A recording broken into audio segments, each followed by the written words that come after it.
മാന്യരായ ദൈവത്തിൻ്റെ ദാസന്മാർ, സഹോദരി സഹോദരന്മാർ, ദേശനിവാസികളായി കടന്നു വന്ന എല്ലാ പ്രിയപ്പെട്ടവർ, കർത്താവായ യേശുക്രിസ്തുവിൻ്റെ നിസ്തുല്യ നാമത്തിൽ എൻ്റെ സ്നേഹവും വന്ദനവും ഈ രാത്രിയിൽ അറിയിക്കുന്നു. ദൈവരാജ്യം എന്ന ഒരു തലക്കെട്ടിലാണ് ഈ 3 ദിവസത്തെ മീറ്റിംഗ് നമ്മൾ ക്രമീകരിച്ചിരിക്കുന്നത്. ദൈവരാജ്യം എന്ന് പറയുന്നത് 3 ദിവസം കൊണ്ടോ 1 വർഷം കൊണ്ടോ ഒന്നും തീർക്കാൻ ഒക്കുന്ന ഒരു വിഷയം അല്ല. ഈ 3 ദിവസം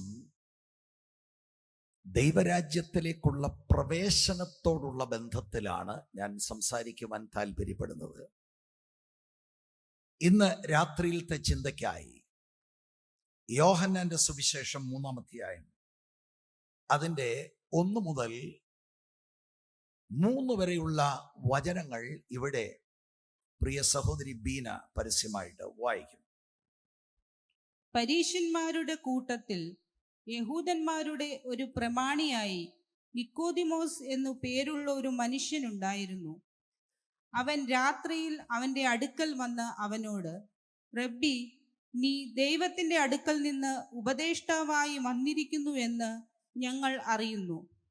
ദൈവം തന്നോടുകൂടെ ഇല്ലെങ്കിൽ നീ ചെയ്യുന്ന ഈ അടയാളങ്ങളെ ചെയ്യുവാൻ ആർക്കും കഴിയുകയില്ല എന്ന് പറഞ്ഞു. യേശു അവനോട്, ആമേൻ ആമേൻ, ഞാൻ നിന്നോട് പറയുന്നു, പുതുതായി ജനിച്ചില്ല എങ്കിൽ ദൈവരാജ്യം കാണുവാൻ ആർക്കും കഴിയുകയില്ല എന്ന് ഉത്തരം പറഞ്ഞു. പുതുതായി ജനിച്ചില്ല എങ്കിൽ ദൈവരാജ്യം കാണുവാൻ ആർക്കും കഴിയുകയില്ല എന്ന് ഉത്തരം പറഞ്ഞു. ദൈവരാജ്യ പ്രവേശനത്തിന് പുതിയ ജനനത്തിൻ്റെ ആവശ്യകത എന്ന വിഷയത്തിലാണ് ഇന്ന് രാത്രിയിൽ നിൽപ്പാൻ താല്പര്യപ്പെടുന്നത്. യോഹന്നാന്റെ സുവിശേഷം നിങ്ങളൊക്കെ വായിച്ചിട്ടുള്ളതാണ്. കർത്താവ് ഏറ്റവും അധികം സ്നേഹിച്ച, കർത്താവിനെ സ്നേഹിച്ച 12 അപ്പോസ്തലന്മാരിൽ ഒരാള് യോഹന്നാൻ യേശുക്രിസ്തുവിന്റെ ദൈവത്വത്തിന് ഊന്നൽ കൊടുത്തുകൊണ്ടാണ് ഈ 4-ാമത്തെ സുവിശേഷം അദ്ദേഹം എഴുതുന്നത്.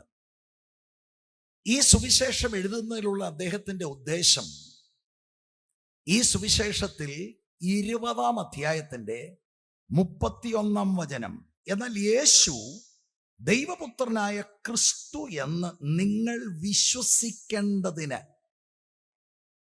വിശ്വസിച്ചിട്ട് അവന്റെ നാമത്തിൽ നിങ്ങൾക്ക് ജീവൻ ഉണ്ടാകേണ്ടതിന് ഇത് എഴുതിയിരിക്കുന്നു. അദ്ദേഹത്തിന്റെ എഴുത്തിന്റെ പിൻപിൽ 2 പ്രധാനപ്പെട്ട ഉദ്ദേശങ്ങളാണ്. ഒന്ന്, അപ്പോളജറ്റിക്സ് ആണ്. യേശുക്രിസ്തുവിന്റെ ദൈവത്വത്തെ ശക്തമായ നിലയിൽ അദ്ദേഹം തെളിയിക്കുകയാണ്. മറ്റൊരു ഉദ്ദേശം, കാര്യങ്ങൾ വായിച്ച് മനസ്സിലാക്കി യേശുക്രിസ്തു ദൈവപുത്രൻ എന്ന് വിശ്വസിച്ച് ആളുകൾക്ക് നിത്യജീവൻ ഉണ്ടാകണം. 4-ാമത്തെ ഈ സുവിശേഷം വളരെ പ്രധാനപ്പെട്ടതാണ്. യേശുക്രിസ്തു ദൈവമാണ് ദൈവമാണ് എന്നൊക്കെ ചിലരർത്ഥമാക്കി പറയുന്നുണ്ട്, ചിലര് ഏറ്റുപറയുന്നവരുണ്ട്. വേർപെട്ട വിശ്വാസത്തിലായിരുന്ന ഒരാള് ചില ആഴ്ചകൾക്ക് മുമ്പ് എന്നെ ഫോൺ ചെയ്ത് എന്നോട് ചോദിച്ചതാണ്, സത്യമായിട്ട് യേശു ദൈവമാണോ? ഞാൻ അതിശയിച്ചു പോയി. വചനത്തിൽ അടിത്തറയില്ലാതെ കൊട്ടിയും പാടിയും മുന്നോട്ട് പോകുമ്പോൾ ഇങ്ങനെയൊക്കെയുള്ള ചാഞ്ചാടുന്ന സ്വഭാവങ്ങൾ ഉണ്ടാകാൻ സാധ്യതയുണ്ട്. യോഹന്നാന്റെ സുവിശേഷം വായിക്കേണ്ടതാണ്, ചിന്തിക്കേണ്ടതാണ്, ധ്യാനിക്കേണ്ടതാണ്. ഈ സുവിശേഷത്തിൽ ഒരുപാട് പ്രത്യേകതകളുണ്ട്. ആമുഖമായി ഈ സുവിശേഷത്തെക്കുറിച്ച് ചില കാര്യങ്ങളാണ് ഞാൻ പറയുന്നത്. 90% ഈ സുവിശേഷത്തിൽ എഴുതിയിരിക്കുന്നത് മറ്റ് സമവീക്ഷണ സുവിശേഷത്തിൽ നിങ്ങൾ കാണുകയില്ല. അത്ര പ്രത്യേകത ഈ സുവിശേഷത്തിനുള്ളത്. 1-ാം അധ്യായത്തിന്റെ 1 മുതൽ 18 വരെയുള്ള വാക്യം ഈ സുവിശേഷത്തിന്റെ ആമുഖമാണ്. അത് മറ്റ് ഒരു സുവിശേഷത്തിൽ നിങ്ങൾ കാണുകയില്ല. 2-ാം അധ്യായത്തിന്റെ ആദ്യത്തെ വചനങ്ങളിലാണ് കർത്താവ് ആദ്യം ചെയ്ത അത്ഭുതം, കാനായിലെ കല്യാണ വീട്ടിലെ അത്ഭുതം. അത് വേറെ ഒരു സുവിശേഷത്തിൽ നിങ്ങൾ കാണുകയില്ല. 3-ാം അധ്യായത്തിൽ നമ്മളിപ്പോൾ വായിച്ച ഈ വചനങ്ങൾ, നിക്കോദിമോസുമായിട്ടുള്ള ബന്ധത്തിലുള്ള ഈ വചനങ്ങൾ വേറെ ഒരു സുവിശേഷങ്ങളിൽ നിങ്ങൾ കാണുകയില്ല. 4-ാം അധ്യായം നിങ്ങൾ പരിശോധിച്ചാൽ ശമരിക്കാരത്തി സ്ത്രീയുമായിട്ടുള്ള കർത്താവിന്റെ ആ ഡയലോഗ് വേറെ ഒരു സുവിശേഷത്തിൽ നിങ്ങൾ കാണുകയില്ല. 5-ാം അധ്യായത്തിൽ 38 സംവത്സരമായി രോഗിയായി കിടക്കുന്ന ഒരു മനുഷ്യനെ കർത്താവ് സൗഖ്യമാക്കുന്നുണ്ട്. അത് മറ്റൊരു സുവിശേഷത്തിലും നിങ്ങൾ കാണുകയില്ല. 6-ാം അധ്യായത്തിൽ 5 അപ്പവും 2 മീനും കൊണ്ട് പുരുഷാരത്തെ പോഷിപ്പിക്കുന്ന അനുഭവം മറ്റ് സുവിശേഷങ്ങളിലുണ്ട്. എന്നാൽ അതിനെ തുടർന്നുള്ള കർത്താവിന്റെ ഡിസ്കോഴ്സ്, ഞാൻ ജീവന്റെ അപ്പമാണ്, അത് ഇവിടെ മാത്രമേ കാണുകയുള്ളൂ. 7-ാം അധ്യായത്തിൽ അവിടുന്ന് ലിവിങ് വാട്ടർ ആണ്, എന്നിൽ വിശ്വസിക്കുന്നവന്റെ ഉള്ളിൽ നിന്ന് തിരുവെഴുത്ത് പറയുന്നത് പോലെ ജീവജലത്തിന്റെ നദികൾ ഒഴുകും. അത് വേറെ ഒരു സുവിശേഷത്തിൽ നിങ്ങൾ കാണുകയില്ല.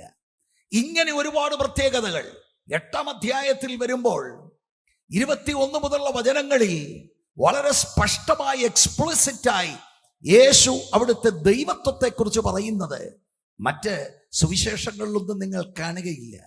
9-ാം അധ്യായത്തിൽ പിറവിയിലെ കുരുട്ട് കണ്ണുള്ളവന്റെ കണ്ണത്ഭുതകരമായി കർത്താവ് തുറക്കുന്നത് വേറെ ഒരു സുവിശേഷത്തിൽ നിങ്ങൾ കാണുകയില്ല. 10-ാം അധ്യായത്തിൽ ഞാനാണ് നല്ല ഇടയൻ, ആ ഡിസ്കോഴ്സ് വേറെ എങ്ങും ഇല്ല. 11-ാം അധ്യായത്തിൽ ലാസറിനെ ഉയർപ്പിക്കുന്നത് വേറെ ഒരു സുവിശേഷത്തിൽ നിങ്ങൾ കാണുകയില്ല. 13 മുതൽ 16 വരെയുള്ള അധ്യായങ്ങളിൽ കർത്താവ് ക്രൂശിക്കപ്പെടുന്നതിന് തൊട്ടു മുൻപ് കർത്താവ് പ്രൈവറ്റായി ശിഷ്യന്മാർക്ക് കൊടുത്ത 2 ഡിസ്കോഴ്സുകൾ വേറെ ഒരു സുവിശേഷത്തിലും കാണുകയില്ല. 17-ാം അധ്യായത്തിൽ കർത്താവിന്റെ മഹാപുരോഹിത പ്രാർത്ഥന വേറെ ഒരു സുവിശേഷത്തിലും നിങ്ങൾ കാണുകയില്ല. 21-ാം അധ്യായത്തിൽ നടക്കുന്ന ആ അത്ഭുതം, മിറാക്കുലസ് ക്യാച്ച് ഓഫ് ഫിഷ്, മീൻപിടുത്തം അത്ഭുതകരമായി നടക്കുന്നത് വേറെ ഒന്നും കാണുകയില്ല. 90% ഇതിനകത്ത് എഴുതിയിരിക്കുന്നത് വേറെ സമവീക്ഷണ സുവിശേഷങ്ങളിൽ നിങ്ങൾക്ക് കാണുവാൻ കഴിയുകയില്ല. ഈ അനുഗ്രഹിക്കപ്പെട്ട സുവിശേഷവും ദൈവത്തിന്റെ തിരുഹിതപ്രകാരം നമ്മുടെ കയ്യിൽ കർത്താവ് തന്നതോർത്ത് ഇന്ന് രാത്രി ഇവിടെ കടന്നു വന്നവർ ദൈവത്തിന് സ്തോത്രം ചെയ്യണം.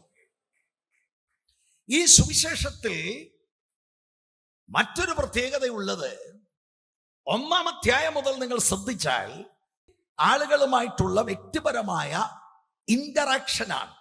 1-ാം അധ്യായത്തിൽ തന്നെ അന്ത്രയോസ്, പത്രോസ്, ഫിലിപ്പോസ്, നഥാനിയേൽ എന്നിവരോടുള്ള ഇന്ററാക്ഷൻ. കർത്താവ് പുരുഷാരത്തോട് മാത്രം സുവിശേഷം പറയുകയല്ലായിരുന്നു, വ്യക്തിപരമായി ആളുകളോട് കർത്താവ് ദൈവരാജ്യം പറഞ്ഞിരുന്നു. അവരെ കർത്താവിങ്കിലേക്ക് നടത്തിയിരുന്നു. ഇതുപോലെ 3-ാം അധ്യായത്തിൽ നമ്മൾ ആയിരിക്കുന്ന വിഷയത്തിലും നിക്കോദിമോസുമായിട്ടുള്ള വ്യക്തിപരമായ ഒരു ഡയലോഗാണ്. 4-ാം അധ്യായത്തിൽ ശമര്യക്കാരത്തി സ്ത്രീയുമായിട്ട് വ്യക്തിപരമായിട്ടൊരു ഡയലോഗാണ്. നമ്മൾ ഇവിടെ 3-ാം അധ്യായത്തിൽ ആ ഇന്ററാക്ഷന്റെ ചില വാക്കുകളാണ് നമ്മൾ ഒരുമിച്ച് ചിന്തിക്കുവാനായിട്ട് താല്പര്യപ്പെടുന്നത്. 3-ാം അധ്യായത്തിന്റെ 1 മുതൽ 21 വരെയുള്ള വാക്യങ്ങളിൽ ഈ പ്രൈവറ്റ് ആയിട്ടുള്ള ഇന്ററാക്ഷൻ കർത്താവും നിക്കോദിമോസുമായിട്ടുള്ളത് നമ്മൾക്ക് കാണുവാൻ കഴിയും. 3 ഇടങ്ങളിലാണ് നിക്കോദിമോസ് എന്ന് പറയുന്ന മനുഷ്യനെ യോഹന്നാൻ അവതരിപ്പിക്കുന്നത്. ഒന്ന്, ഈ 3-ാം അധ്യായത്തിൽ നമ്മൾ ഈ വായിച്ച വാക്യങ്ങളിൽ 1 മുതൽ 21 വരെയുള്ള വചനം. 7-ാം അധ്യായത്തിന്റെ 50 മുതൽ 51 വരെയുള്ള വാക്യങ്ങളിൽ നമുക്ക് അദ്ദേഹത്തെ കാണാൻ കഴിയും. പിന്നീട് 19-ാം അധ്യായത്തിന് 39-ാം വാക്യത്തിലും നിക്കോദിമോസിനെ യോഹന്നാൻ അവതരിപ്പിക്കുന്നുണ്ട്. ആമുഖം ഇത്രയും പറഞ്ഞുകൊണ്ട് 1-ാം വാക്യത്തിലേക്ക് ഞാൻ പ്രവേശിക്കുകയാണ്. എൻ്റെ ശ്രമം നിങ്ങൾക്ക് ഈ കാര്യം വൃത്തിക്ക് മനസ്സിലാകണം. എൻ്റെ ശ്രമം നിങ്ങളെ കൊണ്ട് കൈയടിപ്പിക്കാനല്ല.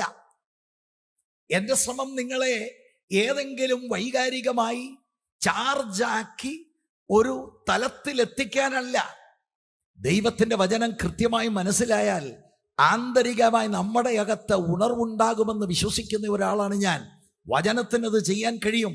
വചനത്താൽ ദൈവത്തിൻ്റെ ആത്മാവിന് അത് ചെയ്യുവാൻ കഴിയും. കാര്യങ്ങൾ ഗ്രഹിക്കുക എന്നുള്ളതാണ് നമുക്ക് ആവശ്യം.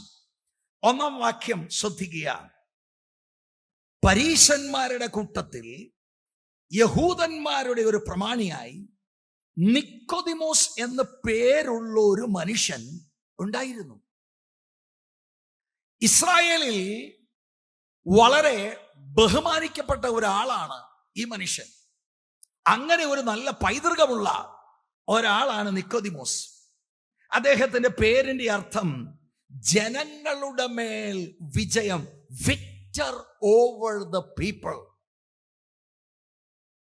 ഈ പേര് സാധാരണയായി യഹൂദന്മാർക്കുണ്ടായിരുന്ന പേരാണെന്നാണ് ഞാൻ മനസ്സിലാക്കുന്നത്.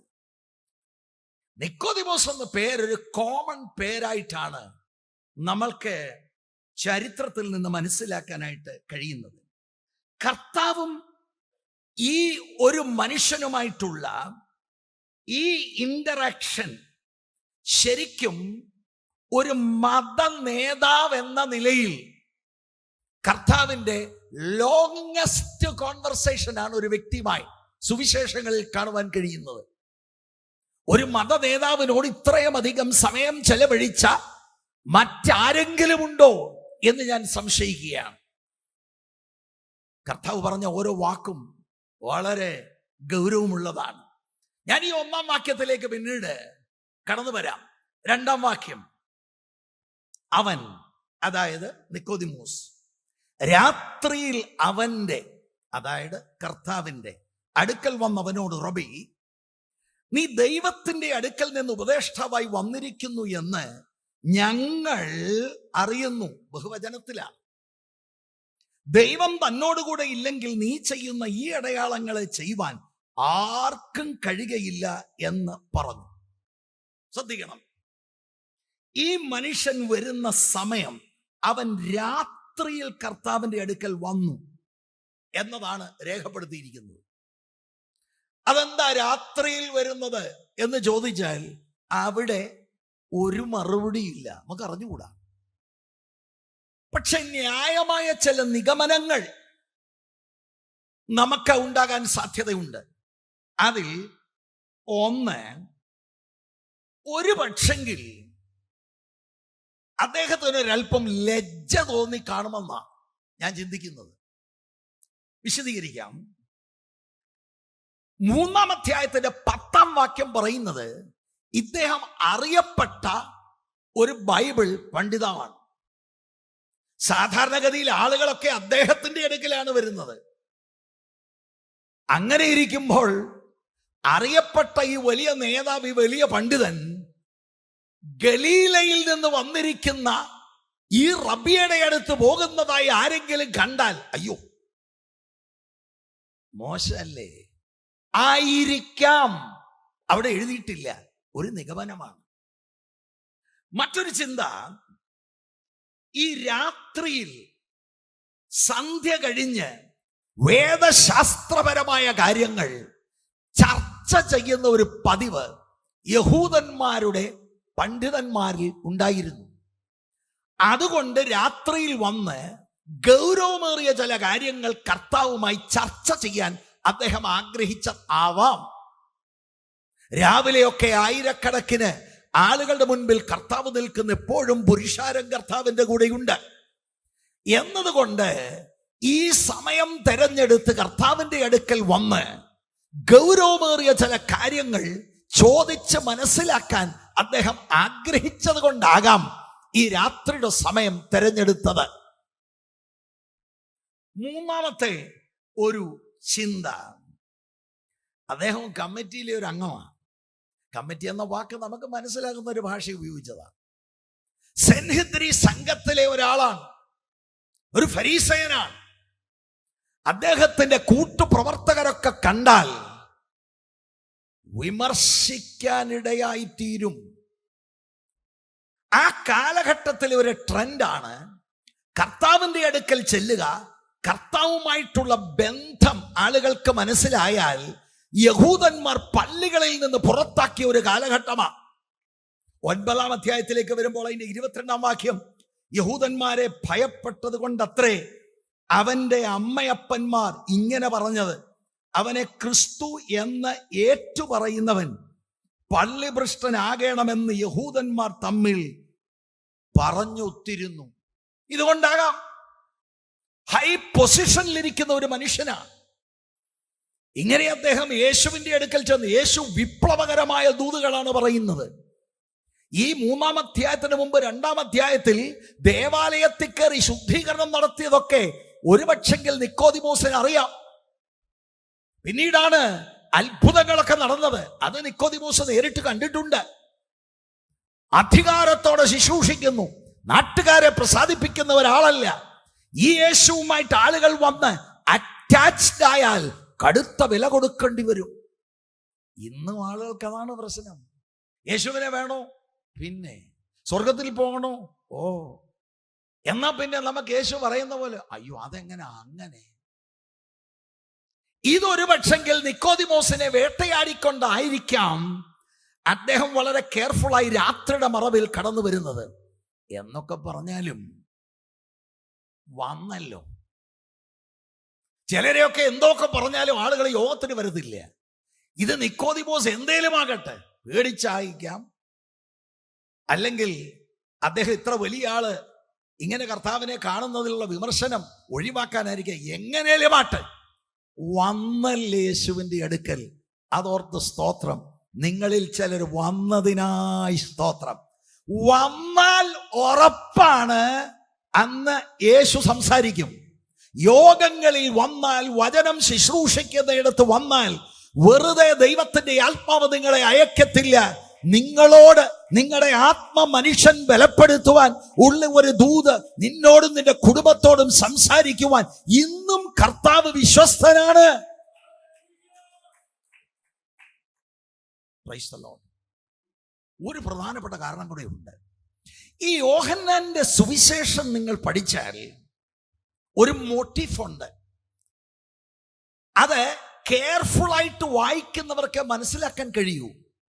ഇരുട്ടും വെളിച്ചവും എന്നുള്ള ഒരു പ്രയോഗമുണ്ട്. അത് യോഹന്നാന്റെ സുവിശേഷത്തിൽ എഴുത്തുകാരന്റെ ഒരു പ്രധാനപ്പെട്ട ആശയമാണ്. ഇരുട്ട്, രക്ഷിക്കപ്പെടാത്ത, ദൈവവുമായി ബന്ധമില്ലാത്ത സ്ഥിതിയെ വിശേഷിപ്പിക്കാൻ ഇരുട്ടിനെ ഉപയോഗിക്കുന്നുണ്ട്. വെളിച്ചം ദൈവവുമായിട്ടുള്ള ബന്ധത്തെ അറിയിക്കുവാനായിട്ട് ഉപയോഗിക്കുന്നുണ്ട്. അങ്ങനെയാണെങ്കിൽ ഞാൻ ചില വാക്യങ്ങൾ വായിക്കാം.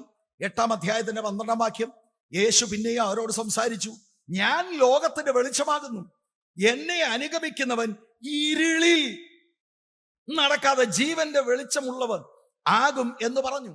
3-ാം അധ്യായത്തിൽ തന്നെ ഒരു വചനമുണ്ട്. അതിന്റെ 19-ാം വാക്യം, ന്യായവിധി എന്നതോ വെളിച്ചം ലോകത്തിൽ വന്നിട്ടും മനുഷ്യരുടെ പ്രവൃത്തി ദോഷമുള്ളതാകിയാൽ അവർ വെളിച്ചത്തെക്കാൾ ഇരുളിനെ സ്നേഹിച്ചു തന്നെ. വെളിച്ചത്തിലേക്ക് വരാതെ പാപത്തെ സ്നേഹിക്കുന്നു, ഇരുളിനെ സ്നേഹിക്കുന്നു. ഇവിടെ ഈ വലിയ മനുഷ്യൻ നിക്കോദിമോസ് ഇരുട്ടിന്റെ മറവിൽ വരുമ്പോൾ യോഹന്നാൻ എന്ന എഴുത്തുകാരന് നമ്മളെ അറിയിക്കാനുള്ളത്, കാര്യമൊത്തിരി പറയാനുണ്ടെങ്കിലും ദൈവവുമായി വ്യക്തിപരമായ ബന്ധം ഇപ്പോഴും അദ്ദേഹത്തിനില്ല. അദ്ദേഹം ആത്മീകമായ ഇരുട്ടിലാണ്. അദ്ദേഹം ഈ വെളിച്ചത്തിലേക്ക് വരികയാണ്. ഇതാണ് യോഹന്നാൻ എന്ന എഴുത്തുകാരന് ഈ പ്രയോഗങ്ങളിലൂടെ നമ്മളെ അറിയിക്കാനുള്ളത്. നിക്കോദിമോസ് വലിയ മനുഷ്യനാണ്, ഭക്തനാണ്, മതയനുസാരിയാണ്, പക്ഷെ ഇപ്പോഴും പാപത്തിലാണ്. അദ്ദേഹം വന്നു കഴിഞ്ഞ് കർത്താവിനെ സംബോധന ചെയ്യുന്നത് നിങ്ങൾക്ക് മനസ്സിലായോ? 2-ാം വാക്യം, 2-ാമത്തെ പ്രയോഗം, റബ്ബി. കളിയാക്കാനല്ല അദ്ദേഹം വന്നത്. വളരെ ആദരവോടെ, ഏറ്റവും ബഹുമാനത്തോടെ റബി എന്ന വാക്ക് വിളിക്കുകയാണ്, ഓണർ ചെയ്യുകയാണ്. അല്ലാതെ കർത്താവിനെ ഏതെങ്കിലും നിലയിൽ വിമർശിക്കാൻ അദ്ദേഹം അടുത്തു വന്നതല്ല. ഞാൻ സൂചിപ്പിച്ചു, 10-ാം വാക്യത്തിൽ ഇദ്ദേഹം അറിയപ്പെട്ട ഒരു ടീച്ചറാണ്, ന്യായപ്രമാണം പഠിപ്പിക്കുന്ന ഒരാളാണ്. അദ്ദേഹം വന്നാണ് യേശുവിനെ റബ്ബി എന്ന് വിളിക്കുമ്പോൾ അദ്ദേഹത്തിന്റെ ആ വാക്കുകളിൽ, ആ സംബോധനയിൽ അദ്ദേഹം അംഗീകരിക്കുകയാണ്. വളരെ റെസ്പെക്ട്ഫുൾ ആയിട്ട് കടന്നു വരിക. എന്നിട്ട് 2-ാം വാക്യത്തിന്റെ 3-ാം ഭാഗം, നീ ദൈവത്തിന്റെ അടുക്കൽ നിന്ന് ഉപദേഷ്ടാവായി വന്നിരിക്കുന്നുവെന്ന് ഞങ്ങൾ എന്ന വാക്ക്, എനിക്കറിയാമെന്നല്ല, ഞങ്ങൾ, അദ്ദേഹത്തിന്റെ കൂടെ പ്രവർത്തിക്കുന്ന കുറെ നേതാക്കന്മാരുണ്ട്. അവർക്കെല്ലാം ഒരു കാര്യം മനസ്സിലായി, ദൈവത്താൽ അയക്കപ്പെട്ട ഉപദേഷ്ടാവാണ്. കാരണം അദ്ദേഹത്തിലൂടെ പ്രവർത്തിക്കുന്ന അത്ഭുതങ്ങളൊക്കെ വാസ്തവത്തിൽ ദൈവശക്തിയുടെ ഓപ്പൺ പ്രദർശനങ്ങളാണ്. ഇന്ന് പലയിടത്തും കാണുന്ന അത്ഭുതം പോലൊന്നുമല്ല കേട്ടോ. നടന്ന് നോക്കിക്കേ, ഇന്നലത്തേനെക്കാട്ടിൽ ഇച്ചിരൂടെ നല്ലതല്ലയോ ഇന്ന്? ഇങ്ങനത്തെ അത്ഭുതമൊന്നുമല്ല, പച്ചയ്ക്ക് അത്ഭുതങ്ങൾ നടക്കുകയാണ്. വിമർശിക്കുന്ന ഫരീസയരുടെ കൂട്ടത്തിൽ പോലും ഇളക്കം തട്ടുന്ന അനുഭവമാണ്. ഞങ്ങൾക്കറിയാം, അങ്ങ് ദൈവത്താൽ അയക്കപ്പെട്ട ഉപദേഷ്ടാവാണ്. അറിവ് പോരാ കേട്ടോ, ഉപദേഷ്ടാവെന്ന നിലയിലേ അറിയത്തുള്ളൂ. അവിടുന്ന് ജീവനുള്ള ദൈവത്തിന്റെ പുത്രനായ ക്രിസ്തുവാണെന്ന് ഈ മതനേതാവിന് അറിഞ്ഞുകൂടാ. ഇത്രയും അറിയാം, അത്ഭുതങ്ങളാണ് കാരണം. ദൈവം തന്നോടുകൂടെ ഇല്ലെങ്കിൽ നീ ചെയ്യുന്ന അടയാളങ്ങളെ ചെയ്യുവാൻ ആർക്കും കഴിയുകയില്ല. എവിടെയാണ് ഈ അടയാളം കണ്ടത്? പ്രത്യേകം ശ്രദ്ധിക്കണം. അത്ഭുതങ്ങളെ യോഹന്നാൻ വിളിക്കുന്ന ഒരു പ്രയോഗമാണ് അടയാളം എന്ന് പറഞ്ഞാൽ, അത്ഭുതം അത്ഭുതത്തിൽ തന്നെ വിടുതലല്ല. അത്ഭുതങ്ങൾ ചൂണ്ടുവലകൾ പോലെയാ, അടയാളമാണ്. അത് യേശുക്രിസ്തുവിങ്കലേക്ക് ചൂണ്ടുകയാ. യേശുവിന്റെ അടുത്ത് വരുവാനുള്ള ഒരു സൈനാണ് അത്ഭുതങ്ങൾ. വാസ്തവത്തിൽ അത്ഭുതത്തിന് എന്ത് ചെയ്യാൻ കഴിയുമെന്നുള്ളത് നിക്കോദിമോസിനെ കണ്ടാൽ നമുക്ക് മനസ്സിലാക്കാൻ കഴിയും. നിക്കോദിമോസ് കർത്താവിന്റെ അടുക്കൽ ഈ രാത്രി വരാൻ കാരണം അത്ഭുതങ്ങളാണ്. അത്ഭുതം എവിടെ നടന്നു? 2-ാം അധ്യായത്തിന്റെ 23 മുതലുള്ള വാക്യങ്ങൾ നിങ്ങൾ വായിച്ചാൽ കർത്താവ് അധികം അത്ഭുതങ്ങൾ യെരുശലേമിൽ ചെയ്തു എന്ന് നമുക്ക് കാണാൻ കഴിയും. ഇതിൽ നിക്കോദിമോസ് വളരെ ഇംപ്രസ്ഡ് ആണ്. ശരിക്കും ദൈവശക്തിയുടെ വ്യാപാരം നടന്നു. നിഷേധിക്കാൻ കഴിയാത്ത ദൈവശക്തി വ്യാപരിക്കുന്നത് ഈ മനുഷ്യന്റെ നഗ്നനേത്രങ്ങൾ കണ്ടതാണ്. അതാണ് അദ്ദേഹത്തെ കർത്താവിന്റെ അടുക്കലേക്ക് പോകുവാൻ പ്രേരിപ്പിക്കുന്നത്. ഒരുപാട് ആളുകൾക്ക് കർത്താവിനെ വിമർശിക്കുവാനുണ്ടെങ്കിലും അതെല്ലാം മാറ്റിവെച്ചുകൊണ്ട് ഇതൊന്ന് ശരിക്കും മനസ്സിലാകണം എന്ന നല്ല ഉദ്ദേശത്തോടു കൂടി അദ്ദേഹം കടന്നു വരികയാണ്. ഇതാണ് നമുക്കിവിടെ കാണാൻ കഴിയുന്നത്. ഇനി 3-ാം വാക്യം, ഞാൻ 3-ാം വാക്യം വായിച്ചിട്ട് മടങ്ങി നമുക്ക് 1-ാം വാക്യത്തിൽ പോകണം. ഒരുപാട് വിവരിക്കാനുണ്ട്. അതുകൊണ്ട് നിങ്ങൾ ബൈബിൾ കൊണ്ടുവന്നിട്ടുണ്ടെങ്കിൽ ബൈബിൾ നിങ്ങൾ ശ്രദ്ധിക്കണം, പ്രാർത്ഥനയോടിരിക്കണം. ഒരു കാരണവശാലും നിങ്ങളുടെ മനസ്സ് ഡിസ്ട്രാക്റ്റഡ് ആകരുത്. ഞാൻ ശുശ്രൂഷിക്കുന്ന ചർച്ചിലെ വളരെ പ്രധാനപ്പെട്ട ഒരു ശുശ്രൂഷയാണ് ദൈവവചനം ഒരുമിച്ച് ധ്യാനിക്കുക എന്നുള്ളത്. കാലഘട്ടത്തിൽ പറ്റിപ്പോയ ഒരു വലിയ അബദ്ധം, ദൈവവചനത്തിൽ നിന്ന് പലരും മാറിപ്പോയി. ആളുകൾ കടന്നു വരുന്നവരെ സുഖിപ്പിച്ചൊരു ട്രെൻഡിലാക്കി, ഒരു അനുഭൂതിയിലാക്കുക എന്നതാണ് പലരുടെയും ശുശ്രൂഷ. പ്രിയരെ, അതല്ല ബൈബിൾ പറയുന്നത്. യേശു അങ്ങനെയല്ല ചെയ്തത്, അപ്പോസ്തലന്മാർ അങ്ങനെയല്ല ചെയ്തത്. കൃത്യമായിട്ടും ദൈവത്തിന്റെ വചനം കർത്താവും കർത്താവിനെ അനുഗമിച്ച അപ്പോസ്തലന്മാരും പഠിപ്പിച്ചിരുന്നു, പ്രസംഗിച്ചിരിക്കുന്നു. നിങ്ങൾ നോക്കണം, മൂന്നാം വാക്യം ഇച്ചിരി കട്ടിയ. രണ്ടാം വാക്യത്തിൽ രാത്രിയിൽ സമയമെടുത്ത് നാട്ടിലെ പണക്കാരനായി പ്രധാനപ്പെട്ട ഒരു പുള്ളി യേശുവിന്റെ അടുക്ക വന്നിരിക്കുക. Private audience. നമ്മളായിരുന്നു എന്ത് പറഞ്ഞേനെ? പ്രൈസ് ദി ലോർഡ് ബ്രദറെ. ബ്രദറിന് ഇതൊക്കെ മനസ്സിലായല്ലോ. ഞാൻ എത്രയോ അത്ഭുതങ്ങൾ ചെയ്തു, എത്രയോ പ്രഭാഷണങ്ങൾ നടത്തി. ഉമാർക്കൊന്നും ശരിക്കും മനസ്സിലാകുന്നില്ല. ബ്രദറിന് മനസ്സിലായല്ലോ. ദൈവം അനുഗ്രഹിക്കട്ടെ. കർത്താവ് ഇതല്ല പറയുന്നത്. ഒരവിശ്വാസിയോട് ഇടപെടുന്നത് പോലെ കർത്താവ് ഇടപെടുകയാണ്. കർത്താവ് സ്തോത്ര കാഴ്ചയ്ക്ക് വേണ്ടി പ്രസംഗിച്ച ആളല്ല. കർത്താവ് ഇവരുടെ പൂമാലയ്ക്ക് വേണ്ടി പ്രസംഗിച്ച ആളുകളല്ല. അപ്പോസ്തലന്മാർ അങ്ങനെയല്ല. ആത്മാവ് നടത്തുന്നത് പോലെ മനുഷ്യരെ സ്നേഹിച്ച് അവരുടെ ആത്മാക്കൾ രക്ഷപ്പെടണമെന്നുള്ള ആഗ്രഹത്തോടെ ദൈവത്തിന്റെ മാറ്റമില്ലാത്ത വചനം പറഞ്ഞു. അടിയന്തരമായി നിക്കോദിമോസ് എന്ന് പറയുന്ന ഈ മതഭക്തനറിയേണ്ട ഏറ്റവും പ്രധാനപ്പെട്ട വിഷയം കർത്താവ് കൈമാറുക. ആളുകളെ സുഖിപ്പിച്ച് കയ്യിലെടുത്തിട്ട് ആളുകളുടെ പണമടിക്കുന്നത് തട്ടിപ്പാണ് പ്രിയരെ. ഇനിയെങ്കിലും ഇതൊക്കെ മനസ്സിലാക്ക. ശരിക്കും ഒരു ശുശ്രൂഷകന്റെ ഉള്ളിലിരിക്കേണ്ടത് കടന്നു വരുന്ന ജനത്തിന്റെ ആത്മാവാണ് വിഷയം. നാളെ ഞാൻ നിങ്ങളെ കാണുമോ അറിഞ്ഞുകൂടാ. എനിക്ക് ഇന്നത്തെ ദിവസമുണ്ട്. ആ ഇന്നത്തെ ദിവസം സ്വർഗത്തിലെന്നേക്കും സ്ഥിരമായിരിക്കുന്ന, ഒരിക്കലും മാഞ്ഞു പോകാത്ത, മാറ്റമില്ലാത്ത ദൈവത്തിന്റെ തിരുവെഴുത്ത് നിങ്ങളുടെ ശ്രദ്ധയിൽ ഞാൻ കൊണ്ടുവരണം. എന്റെ പ്രാർത്ഥന പരിശുദ്ധാത്മാവ് ആ വചനത്തിലൂടെ പ്രവർത്തിച്ച് നിങ്ങളുടെ അന്തരാത്മാവിൽ നിങ്ങളെ ജീവിപ്പിക്കുന്ന ഒരു അനുഭവം നിങ്ങൾക്കുണ്ടാകണം. Price the Lord. ദൈവമക്കൾ കാലഘട്ടത്തെ വിവേചിക്കണം, കാലഘട്ടത്തെ തിരിച്ചറിയണം. ബാക്കി എല്ലാ കാര്യങ്ങൾക്കും നമുക്ക് മിടുക്കുണ്ട്. കുട്ടികളെ എവിടെ സ്കൂളിൽ ചേർക്കേണ്ടത്, കോളേജിൽ ചേർക്കേണ്ടത്? ഓ, എന്ത് വിദഗ്ധമായിട്ടാണ് നമ്മൾ കാര്യം പറയുന്നത്.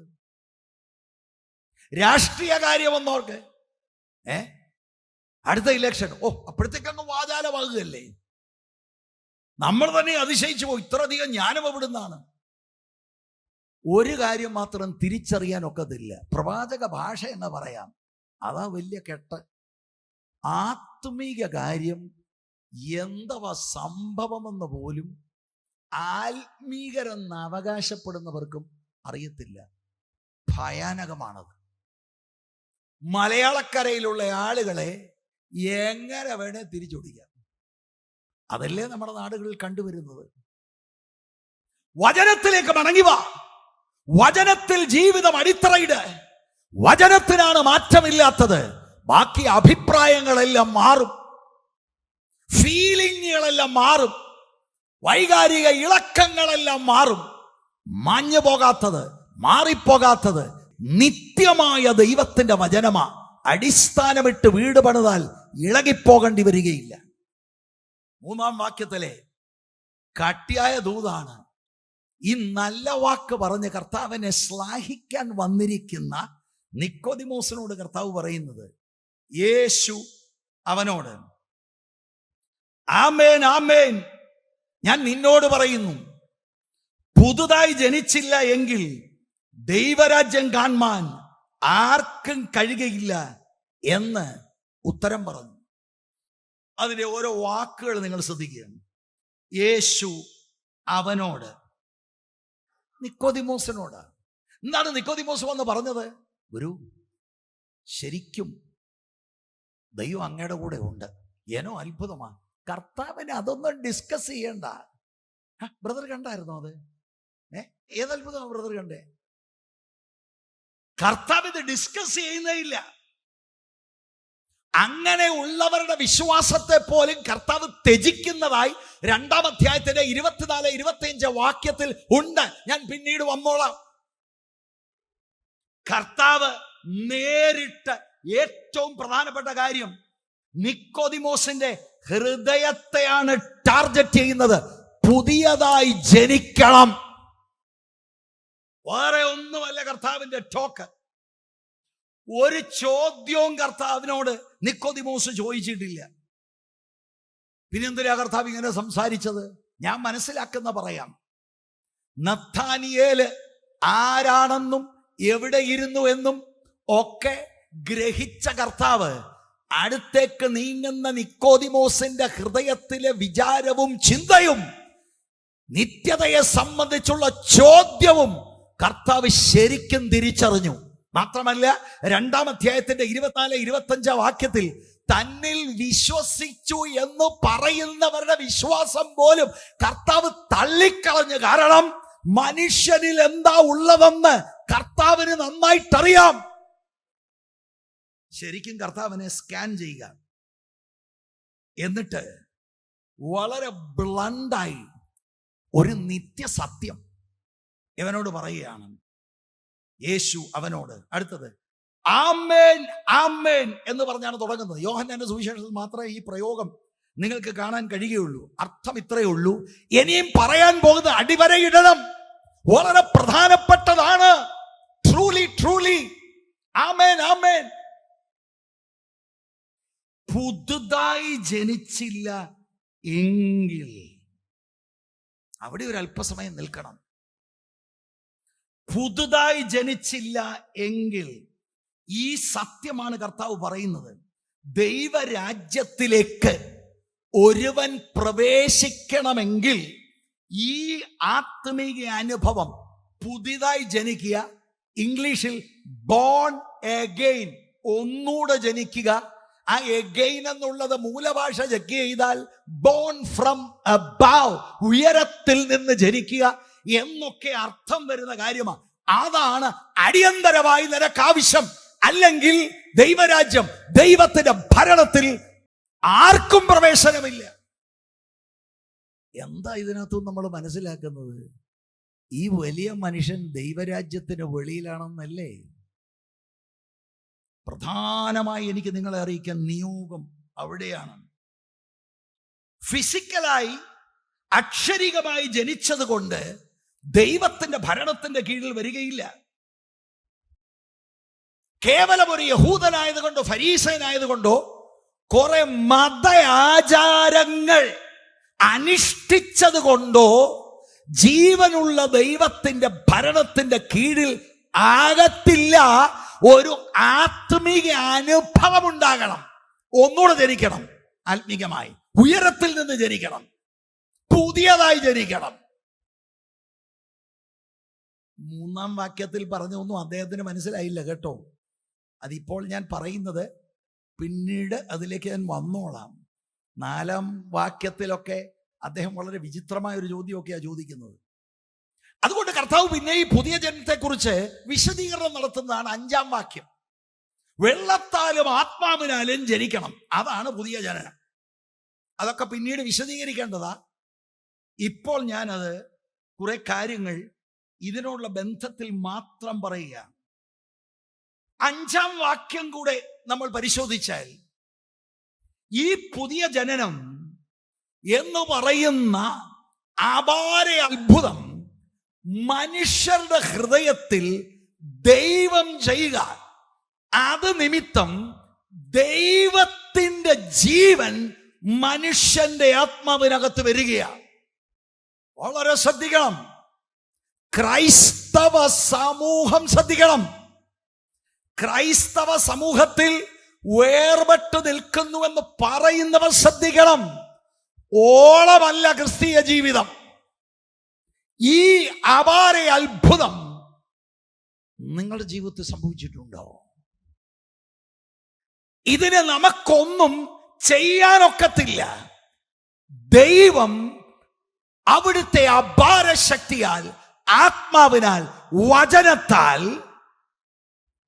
മനുഷ്യരുടെ ഹൃദയത്തിൽ ദൈവത്തിന്റെ ജീവൻ ഇംപാർട്ട് ചെയ്യുന്നതാണ് ഈ പുതിയ ജനനം. അവിടെയാണ് കാര്യം തിരിയുന്നത്. അവിടെയാണ് ദൈവരാജ്യത്തിലേക്കുള്ള എൻട്രി നടക്കുന്നത്. അല്ലെങ്കിൽ ഏതെങ്കിലും പള്ളി പോവാം, പള്ളി വേണേ മാറാം, ഒരു പ്രയോജനവുമില്ല. ദൈവത്തിന്റെ ജീവനകത്ത് വന്നാൽ ദൈവത്തിന്റെ ജീവന്റെ പാർട്ട് ടേക്കറായി മാറുകയാ. ക്രിസ്തുവിന്റെ സ്വഭാവത്തോട് അനുദിനം പിന്നീട് അനുരൂപമാകാനുള്ള തുടക്കമാണ് അവിടെ. വളരെ ഗൗരവമായി എൻ്റെ ഹൃദയം വേദനിക്കാറുണ്ട്. ആത്മീകമായി മരിച്ച സ്ഥിതിയിലായിരിക്കുന്ന മനുഷ്യന്റെ ആത്മാവിൽ ആത്മീക ജീവൻ പകരുന്നതാണ് പുതിയ ജനനം. അത് വന്നിട്ടുണ്ടോ? ഞങ്ങൾ സഭ മാറി എന്തോ ഏതാണ്ട് പോലെ. ഇത് ഏതാണ്ടൊന്നുമല്ല. പുതിയ ജനനം റിയലാണ്, അനുഭവിക്കാൻ കഴിയുന്നതാണ്, അടിസ്ഥാനപരമായി ക്രൈസ്തവർ അറിയേണ്ടതാണ്. അല്ല, ഏത് മനുഷ്യനും അറിയേണ്ടതാണ്. ക്രൈസ്തവരുടെ കാര്യം എടുത്തു പറയുന്നത്, ഈ അനുഭവമില്ലാത്തവൻ ക്രൈസ്തവനാണോ? ഒരു മനുഷ്യന്റെ ആത്മാവിലുള്ള ദൈവത്തിന്റെ ജീവനാണ് ഇവിടെ പകരപ്പെടുന്നത്. അയ്യോ, the life of God in the soul of man. വലിയ മനുഷ്യൻ രാത്രി വന്നിരിക്കുക. നല്ല ശുശ്രൂഷയായിരുന്നു കേട്ടോ. കർത്താവ് മൈൻഡ് ചെയ്തില്ലത്. നീ പുതുതായിട്ട് ജനിക്കണം. പുതുതായിട്ട് ജനിക്കാതെ ഒറ്റ ഒരാൾ ദൈവരാജ്യത്തിൽ പ്രവേശിക്കത്തില്ല. ഞാൻ പിന്നീട് പറയാം. ആ മനുഷ്യൻ നേരെ രണ്ട് കാലിൽ എങ്ങനെ നിന്നെന്നാ എൻ്റെ വിചാരം. This is shocking. ഒരു യഹൂദ മതത്തിലെ ഫരീസൻ ഇത് കേൾക്കുമ്പോൾ അയാൾ എങ്ങനെ നിന്നവിടെ? അത് ഞാൻ വിശദീകരിക്കാം. ഈ പുതിയ ജനനത്തിൽ എന്ത് സംഭവിക്കുമെന്ന് ഞാൻ പറയാം. ഇതെല്ലാ സഹോദരി സഹോദരന്മാരും ദയവായി ഞാൻ കൈകൾ കൂപ്പുകയാണ്. ഇത് നിങ്ങളെ അറിയിക്കാനാണ് എനിക്ക് നിയോഗം കർത്താവ് തന്നിരിക്കുന്നത്. അല്ലാതെ ഏതെങ്കിലും ഒരു പള്ളിയുടെ ഭാഗമായതുകൊണ്ടോ ഏതെങ്കിലും ഒരു വേർപെട്ട പള്ളിയിൽ പോയതുകൊണ്ടോ നോ. ഈ അനുഭവമുണ്ടോ എന്നുള്ളതാണ് വിഷയം. ഈ അനുഭവം ഉണ്ടെങ്കിൽ ഒരു പുതിയ മനസ്സ്, ഒരു പുതിയ ഹൃദയം, ഒരു പുതിയ സ്വഭാവം, പുതിയ ഇഷ്ടങ്ങൾ, പുതിയ ആഗ്രഹങ്ങൾ, ഒരു പുതിയ ഇച്ഛാശക്തി എന്നിവയാണ് നമുക്ക് നൽകപ്പെടുന്നത്. എന്ന് പറഞ്ഞാൽ ആന്തരികമായി മുഴുവൻ മാറി, ഇഷ്ടമെല്ലാം മാറി, സ്വഭാവമെല്ലാം മാറി. കുടുംബത്തിലുള്ളവർക്ക് അതറിയാം, സഭയിലുള്ളവർക്ക് അതറിയാം, നാട്ടുകാർക്കറിയാം, അയൽവക്കക്കാരനറിയാം. ഇത് നമുക്ക് ഒന്നും ചെയ്യാനൊക്കത്തില്ല. ദൈവം അവിടുത്തെ ആത്മാവിനാൽ വചനത്താൽ ചെയ്യുന്നതാ.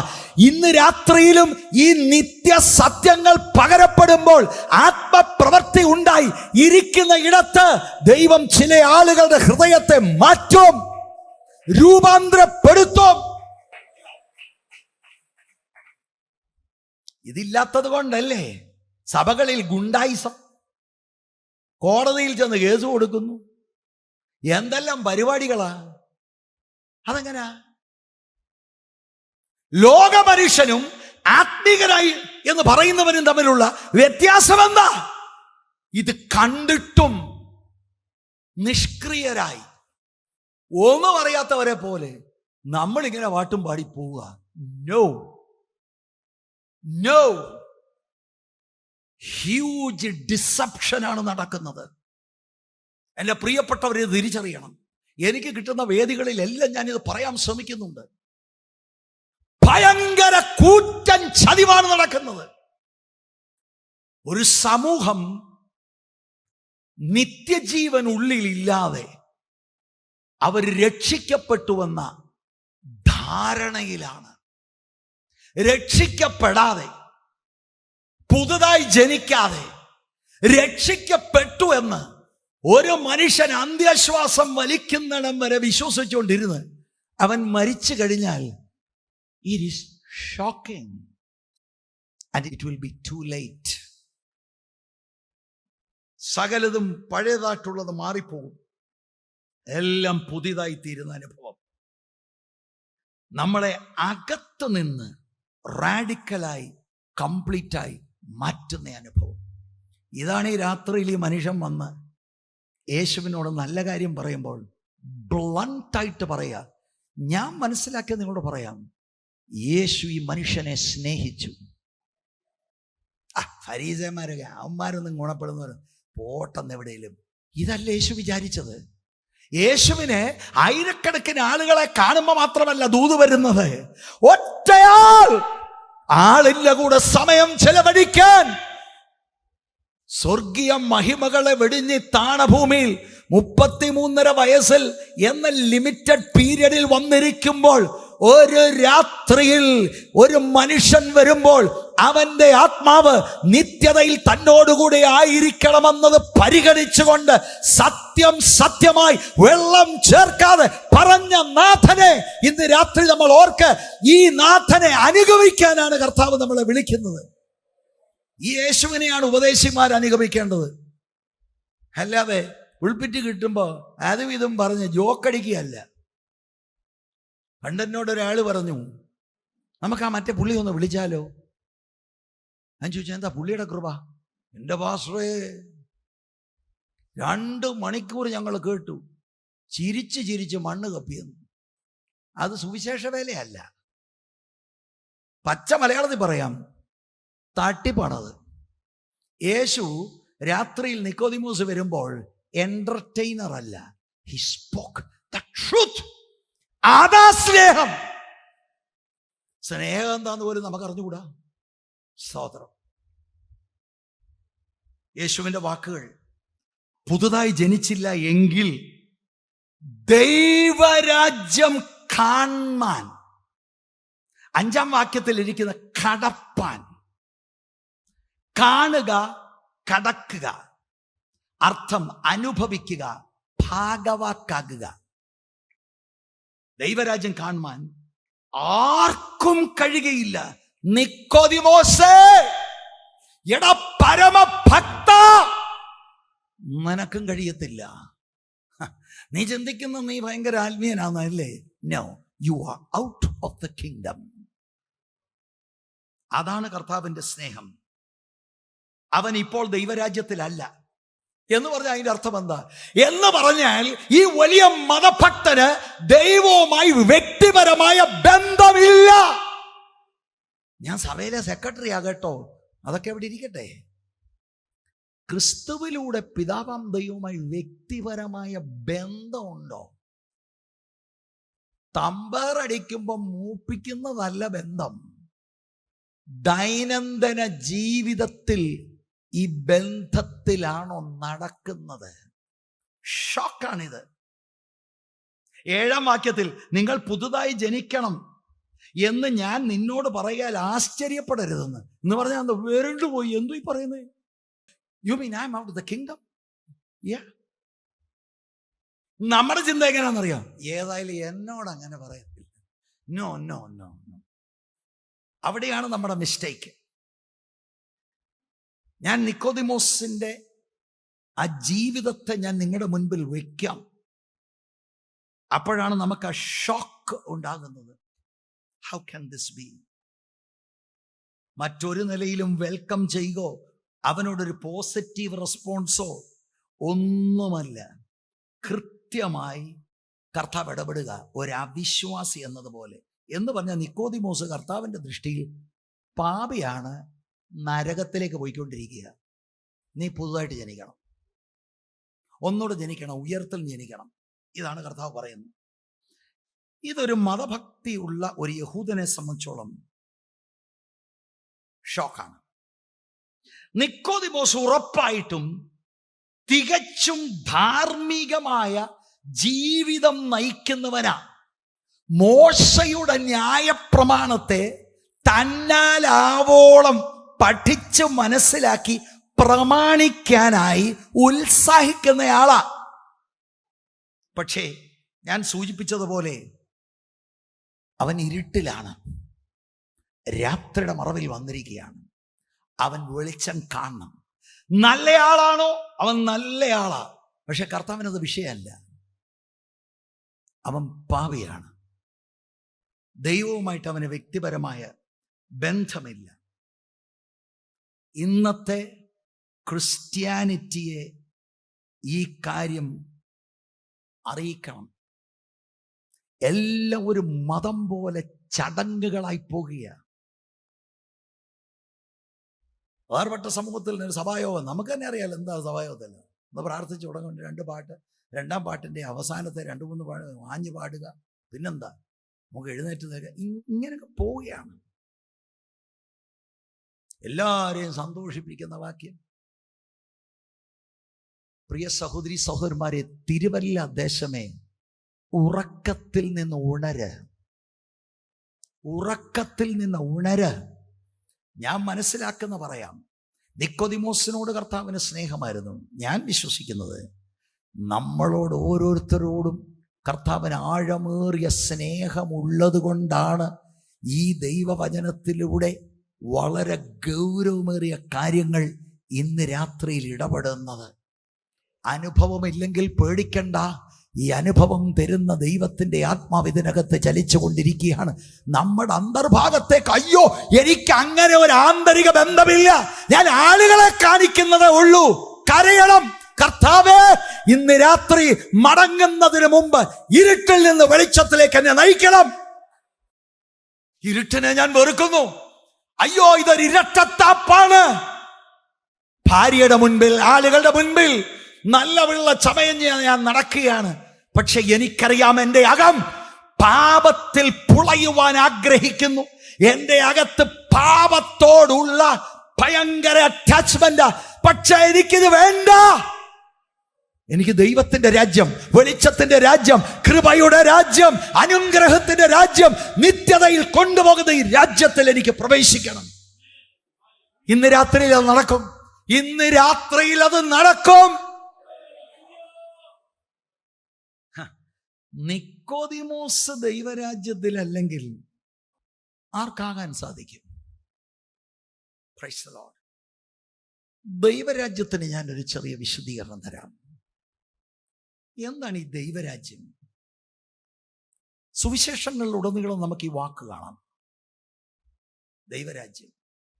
അപ്പോസ്തല പ്രവർത്തികളിൽ നമുക്ക് കാണാം, പിന്നീട് ലേഖനങ്ങളിൽ നമുക്ക് ഈ വാക്ക് കാണാം. ദൈവരാജ്യം എന്നും സ്വർഗരാജ്യമെന്നും ശരിക്കും ദൈവരാജ്യത്തിന്റെ പര്യായ പദമാണത്. ഈ 2 രാജ്യങ്ങളും ഒന്ന് തന്നെയാണ്. ഞാൻ ഒറ്റ വാക്യം മാത്രം വായിക്കാം, അത് 2 ഒന്നാണെന്ന് തെളിയിക്കാൻ. ഒരുപാട് വാക്യങ്ങൾ വായിച്ച് കാര്യമായി തെളിയിക്കേണ്ടതാ, പ്രധാന വിഷയം അതല്ലാത്തത് കൊണ്ട് ഒറ്റ വാക്യം. മത്തായിയുടെ സുവിശേഷം 19-ാം അധ്യായം അതിൻ്റെ 23, 24 വാക്യങ്ങൾ നിങ്ങൾ ശ്രദ്ധിച്ച് വായിച്ചാൽ ഈ 2 പ്രയോഗങ്ങൾ ഈ വാക്യങ്ങൾക്കകത്തുണ്ട്, ഇന്റർചേഞ്ചബിളായി ഉപയോഗിച്ചിരിക്കുകയാണ്. യേശു തൻ്റെ ശിഷ്യന്മാരോട്, ധനവാൻ സ്വർഗരാജ്യത്തിൽ കടക്കുന്നത് പ്രയാസം തന്നെ എന്ന് ഞാൻ സത്യമായിട്ട് നിങ്ങളോട് പറയുന്നു. അടുത്ത ശ്രദ്ധിക്കണം, ധനവാൻ ദൈവരാജ്യത്തിൽ കടക്കുന്നതിനേക്കാൾ, നേരത്തെ പറഞ്ഞു സ്വർഗരാജ്യം, അത് തന്നെ പറയുകയാണ് ദൈവരാജ്യം കടക്കുന്നതിനേക്കാൾ ഒട്ടകം സൂചിക്കുഴയുടെ കടക്കുന്നത് എളുപ്പം എന്നും ഞാൻ നിങ്ങളോട് പറയുന്നു എന്ന് പറഞ്ഞു. 2 ഒരു രാജ്യമാണ്. ഇന്റർചേഞ്ചബിൾ ആയിട്ട് പദപ്രയോഗങ്ങൾ എഴുതിയിരിക്കുകയാണ്. കർത്താവിൻ്റെ 3 വർഷത്തെ ശുശ്രൂഷയിലെ പ്രധാനപ്പെട്ട ദൂത് ഇതായിരുന്നു, ദൈവരാജ്യം. ഞാൻ ചില വാക്യങ്ങൾ നിങ്ങളുടെ ശ്രദ്ധയിൽ കൊണ്ടുവരാം. ലൂക്കോസിന്റെ സുവിശേഷം 4-ാം അധ്യായം 43-ാം വാക്യം. അവൻ അവരോട്, ഞാൻ മറ്റുള്ള പട്ടണങ്ങളിലും ദൈവരാജ്യം സുവിശേഷിക്കേണ്ടതാകുന്നു, ഇതിനായിട്ടല്ലോ എന്നെ അയച്ചിരിക്കുന്നതെന്ന് പറഞ്ഞു. പിതാവാം ദൈവം പുത്രനെ അയച്ചിരിക്കുന്നതിൻ്റെ ഒരു പ്രധാനപ്പെട്ട ഉദ്ദേശം ദൈവരാജ്യം പ്രസംഗിക്കാനാണ്. അടുത്ത വാക്യം 8-ാം അധ്യായം, ലൂക്കോസിന്റെ സുവിശേഷം തന്നെ 8-ാം അധ്യായത്തിന്റെ 1-ാം വാക്യം. അനന്തരം അവൻ ദൈവരാജ്യം പ്രസംഗിച്ചും സുവിശേഷിച്ചും കൊണ്ട് പട്ടണം തോറും സഞ്ചരിച്ചു. മത്തായിയുടെ സുവിശേഷം 4-ാം അധ്യായം 23-ാം വാക്യം. പിന്നെ യേശു ഗലീലയിൽ ഒക്കെയും ചുറ്റി സഞ്ചരിച്ചും കൊണ്ട് അവരുടെ പള്ളികളിലും ഉപദേശിക്കുകയും രാജ്യത്തിന്റെ സുവിശേഷം പ്രസംഗിക്കുകയും ജനത്തിലുള്ള സകല ദീനത്തെയും വ്യാധിയെയും സൗഖ്യമാക്കുകയും ചെയ്തു. കണ്ടോ, രാജ്യത്തിന്റെ സുവിശേഷം. കർത്താവ് ഇത്രയും എംഫസിസ് കൊടുത്ത ഈ ദൈവരാജ്യം നമുക്കിതൊരു വിഷയമല്ല. എത്ര കൺവെൻഷൻ നമ്മൾ കേട്ടിട്ടുണ്ട്? അല്ല, നമ്മളൊക്കെ ഉൾപ്പെട്ടിരിക്കുന്ന സഭകളിൽ എത്ര പ്രാവശ്യം ഇത് പഠിപ്പിച്ചിട്ടുണ്ട്. ഓ, അങ്ങനൊന്നും നമ്മൾ കൂടുതലൊന്നും ചിന്തിക്കണ്ടേ? ഇതൊക്കെയല്ലേ ചിന്തിക്കേണ്ടത്. പിതാവാം ദൈവം പുത്രനെ അയച്ചിരിക്കുന്ന പ്രധാനപ്പെട്ട വിഷയമാണ്, ദൂതാണ് ദൈവരാജ്യം. നമുക്കതേതുമില്ല. അതെങ്ങനെ? നമുക്കിപ്പോ ഈ PR-ന്റെ കെട്ടഴിക്കുകയും കാർമേഘ പടലങ്ങൾ മാറ്റുകയും പിന്നെ യു കെ പോലെയുള്ള ചില വിഷയങ്ങൾ. എൻ്റെ പ്രിയരെ, ഞാനിന്ന് രാത്രി ഇവിടെ നിന്ന് ചില വിഷയങ്ങളുള്ളവരിവിടെ ഉണ്ട്. ആർക്കാ വിഷയമില്ലാത്തത്? ലോകത്തുള്ള എല്ലാ മനുഷ്യനും വിഷയമാണ്. ഞാൻ ഭയങ്കര പണക്കാരുടെ വീട്ടിൽ ചെല്ലുമ്പോൾ അവർക്കും വിഷയമാണ്. തീരെ പണമില്ലാത്ത വീട്ടിൽ ചെല്ലുമ്പോൾ അവർക്കും വിഷയമാണ്.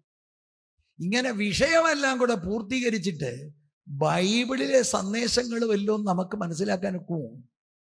വിഷയം തമ്പുരാൻ കൈകാര്യം ചെയ്തോളും.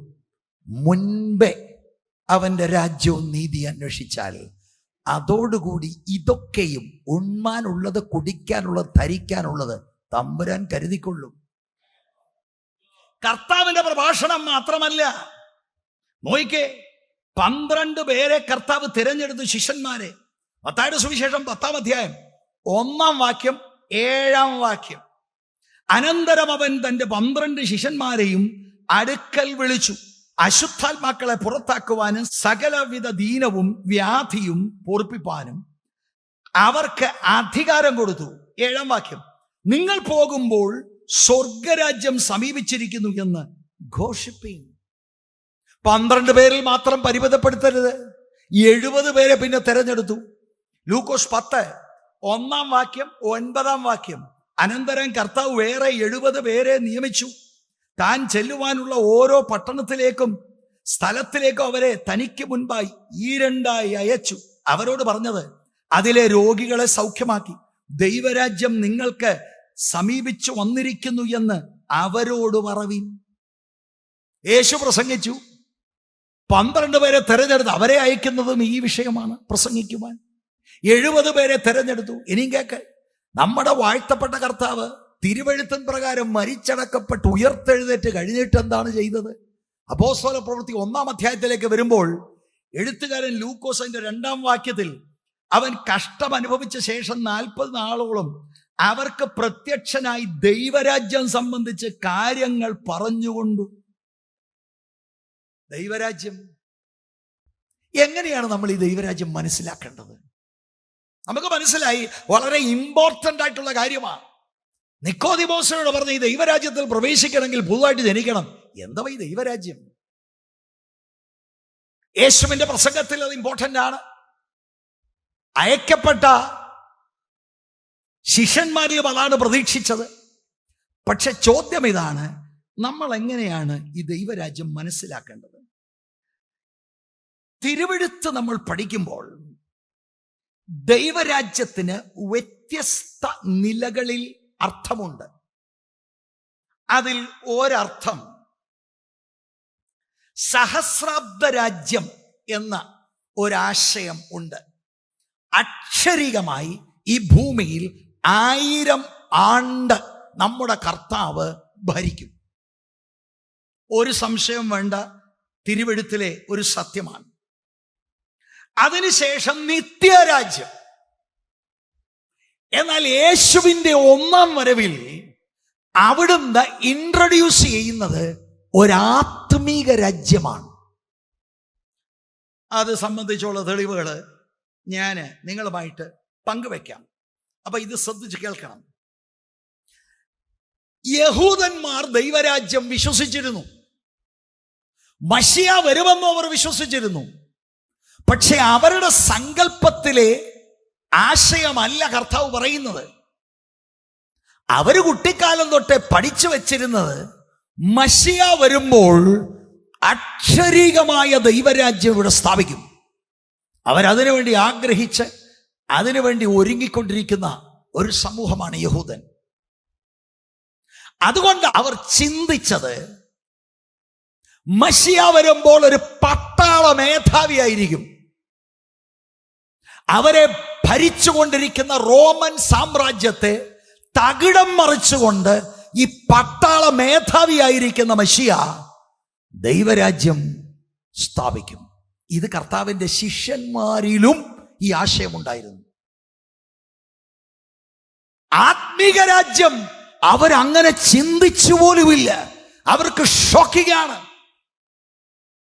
ദൈവരാജ്യത്തിലേക്കുള്ള പ്രവേശനം എന്ന് പറയുമ്പോൾ കർത്താവ് ഉദ്ദേശിക്കുന്നത് എന്താണെന്ന് പെട്ടെന്ന് യഹൂദന് മനസ്സിലായില്ല. ഞാൻ പറഞ്ഞു, അവർ വിശ്വസിക്കുന്ന ഒരു അക്ഷരീയ രാജ്യം ഭാവിയിൽ ഉണ്ടാകും. ഈ ഭൂമിയിൽ കർത്താവ് രാജാവായി വാഴും. നിത്യമായ ഒരു രാജ്യമുണ്ട്. പക്ഷെ ഇപ്പോൾ ആ രാജ്യം ആത്മീക രാജ്യമാണ്. യോഹന്നാന്റെ സുവിശേഷം 18-ാം അധ്യായം അതിന് 36-ാം വാക്യത്തിൽ കർത്താവ് പീലാത്തോസിന്റെ മുൻപിൽ നിൽക്കുകയാണ്. പീലാത്തോസ് ചോദിക്കുന്നുണ്ട്, നീ രാജാവാണോ എന്ന്. കർത്താവ് പറഞ്ഞ, ഞാൻ രാജാവാണ്, പക്ഷെ എൻ്റെ രാജ്യം ഐഹികമല്ല. ഞാൻ ആ വാക്യം വായിക്കാം. എൻ്റെ രാജ്യം ഐഹികമല്ല. എൻ്റെ രാജ്യം ഐഹികമായിരുന്നു എങ്കിൽ എന്നെ യഹൂദന്മാരുടെ കയ്യിൽ ഏൽപ്പിക്കാതെ വണ്ണം എൻ്റെ സേവകർ പോരാടുമായിരുന്നു.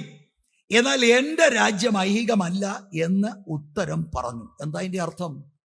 രാഷ്ട്രീയ രാജ്യമല്ല. ജോഗ്രഫിക്കൽ ബൗണ്ടറികൾ കൊണ്ട് അളന്നു തിരിക്കാൻ ഒക്കത്തില്ല. ഇത് ഐഹികമല്ല, അക്ഷരീകമല്ല. ഇപ്പോൾ മത്തായിയുടെ സുവിശേഷം 6-ാം അധ്യായത്തിന്റെ 10-ാം വാക്യത്തിൽ ശരിക്കും ദൈവരാജ്യം എന്താണ്, ആത്മിക രാജ്യമാണെങ്കിൽ അതിന്റെ അർത്ഥം എന്താണ്? കർത്താവ് ശിഷ്യന്മാരെ പഠിപ്പിച്ച പ്രാർത്ഥനയിൽ അവിടുത്തെ രാജ്യം വരണമേ, അവിടുത്തെ ഇഷ്ടം സ്വർഗത്തിലെ പോലെ ഭൂമിയിലും ആകണമേ. അതിനൊരു ഭാവികാല സൂചന ഉണ്ട്, ഞാൻ സമ്മതിക്കുന്നു. പക്ഷെ ദൈവരാജ്യം എന്താ? ദൈവത്തിന്റെ ഭരണം എന്താ? നമ്മുടെ ഇഷ്ടമൊന്നുമല്ല.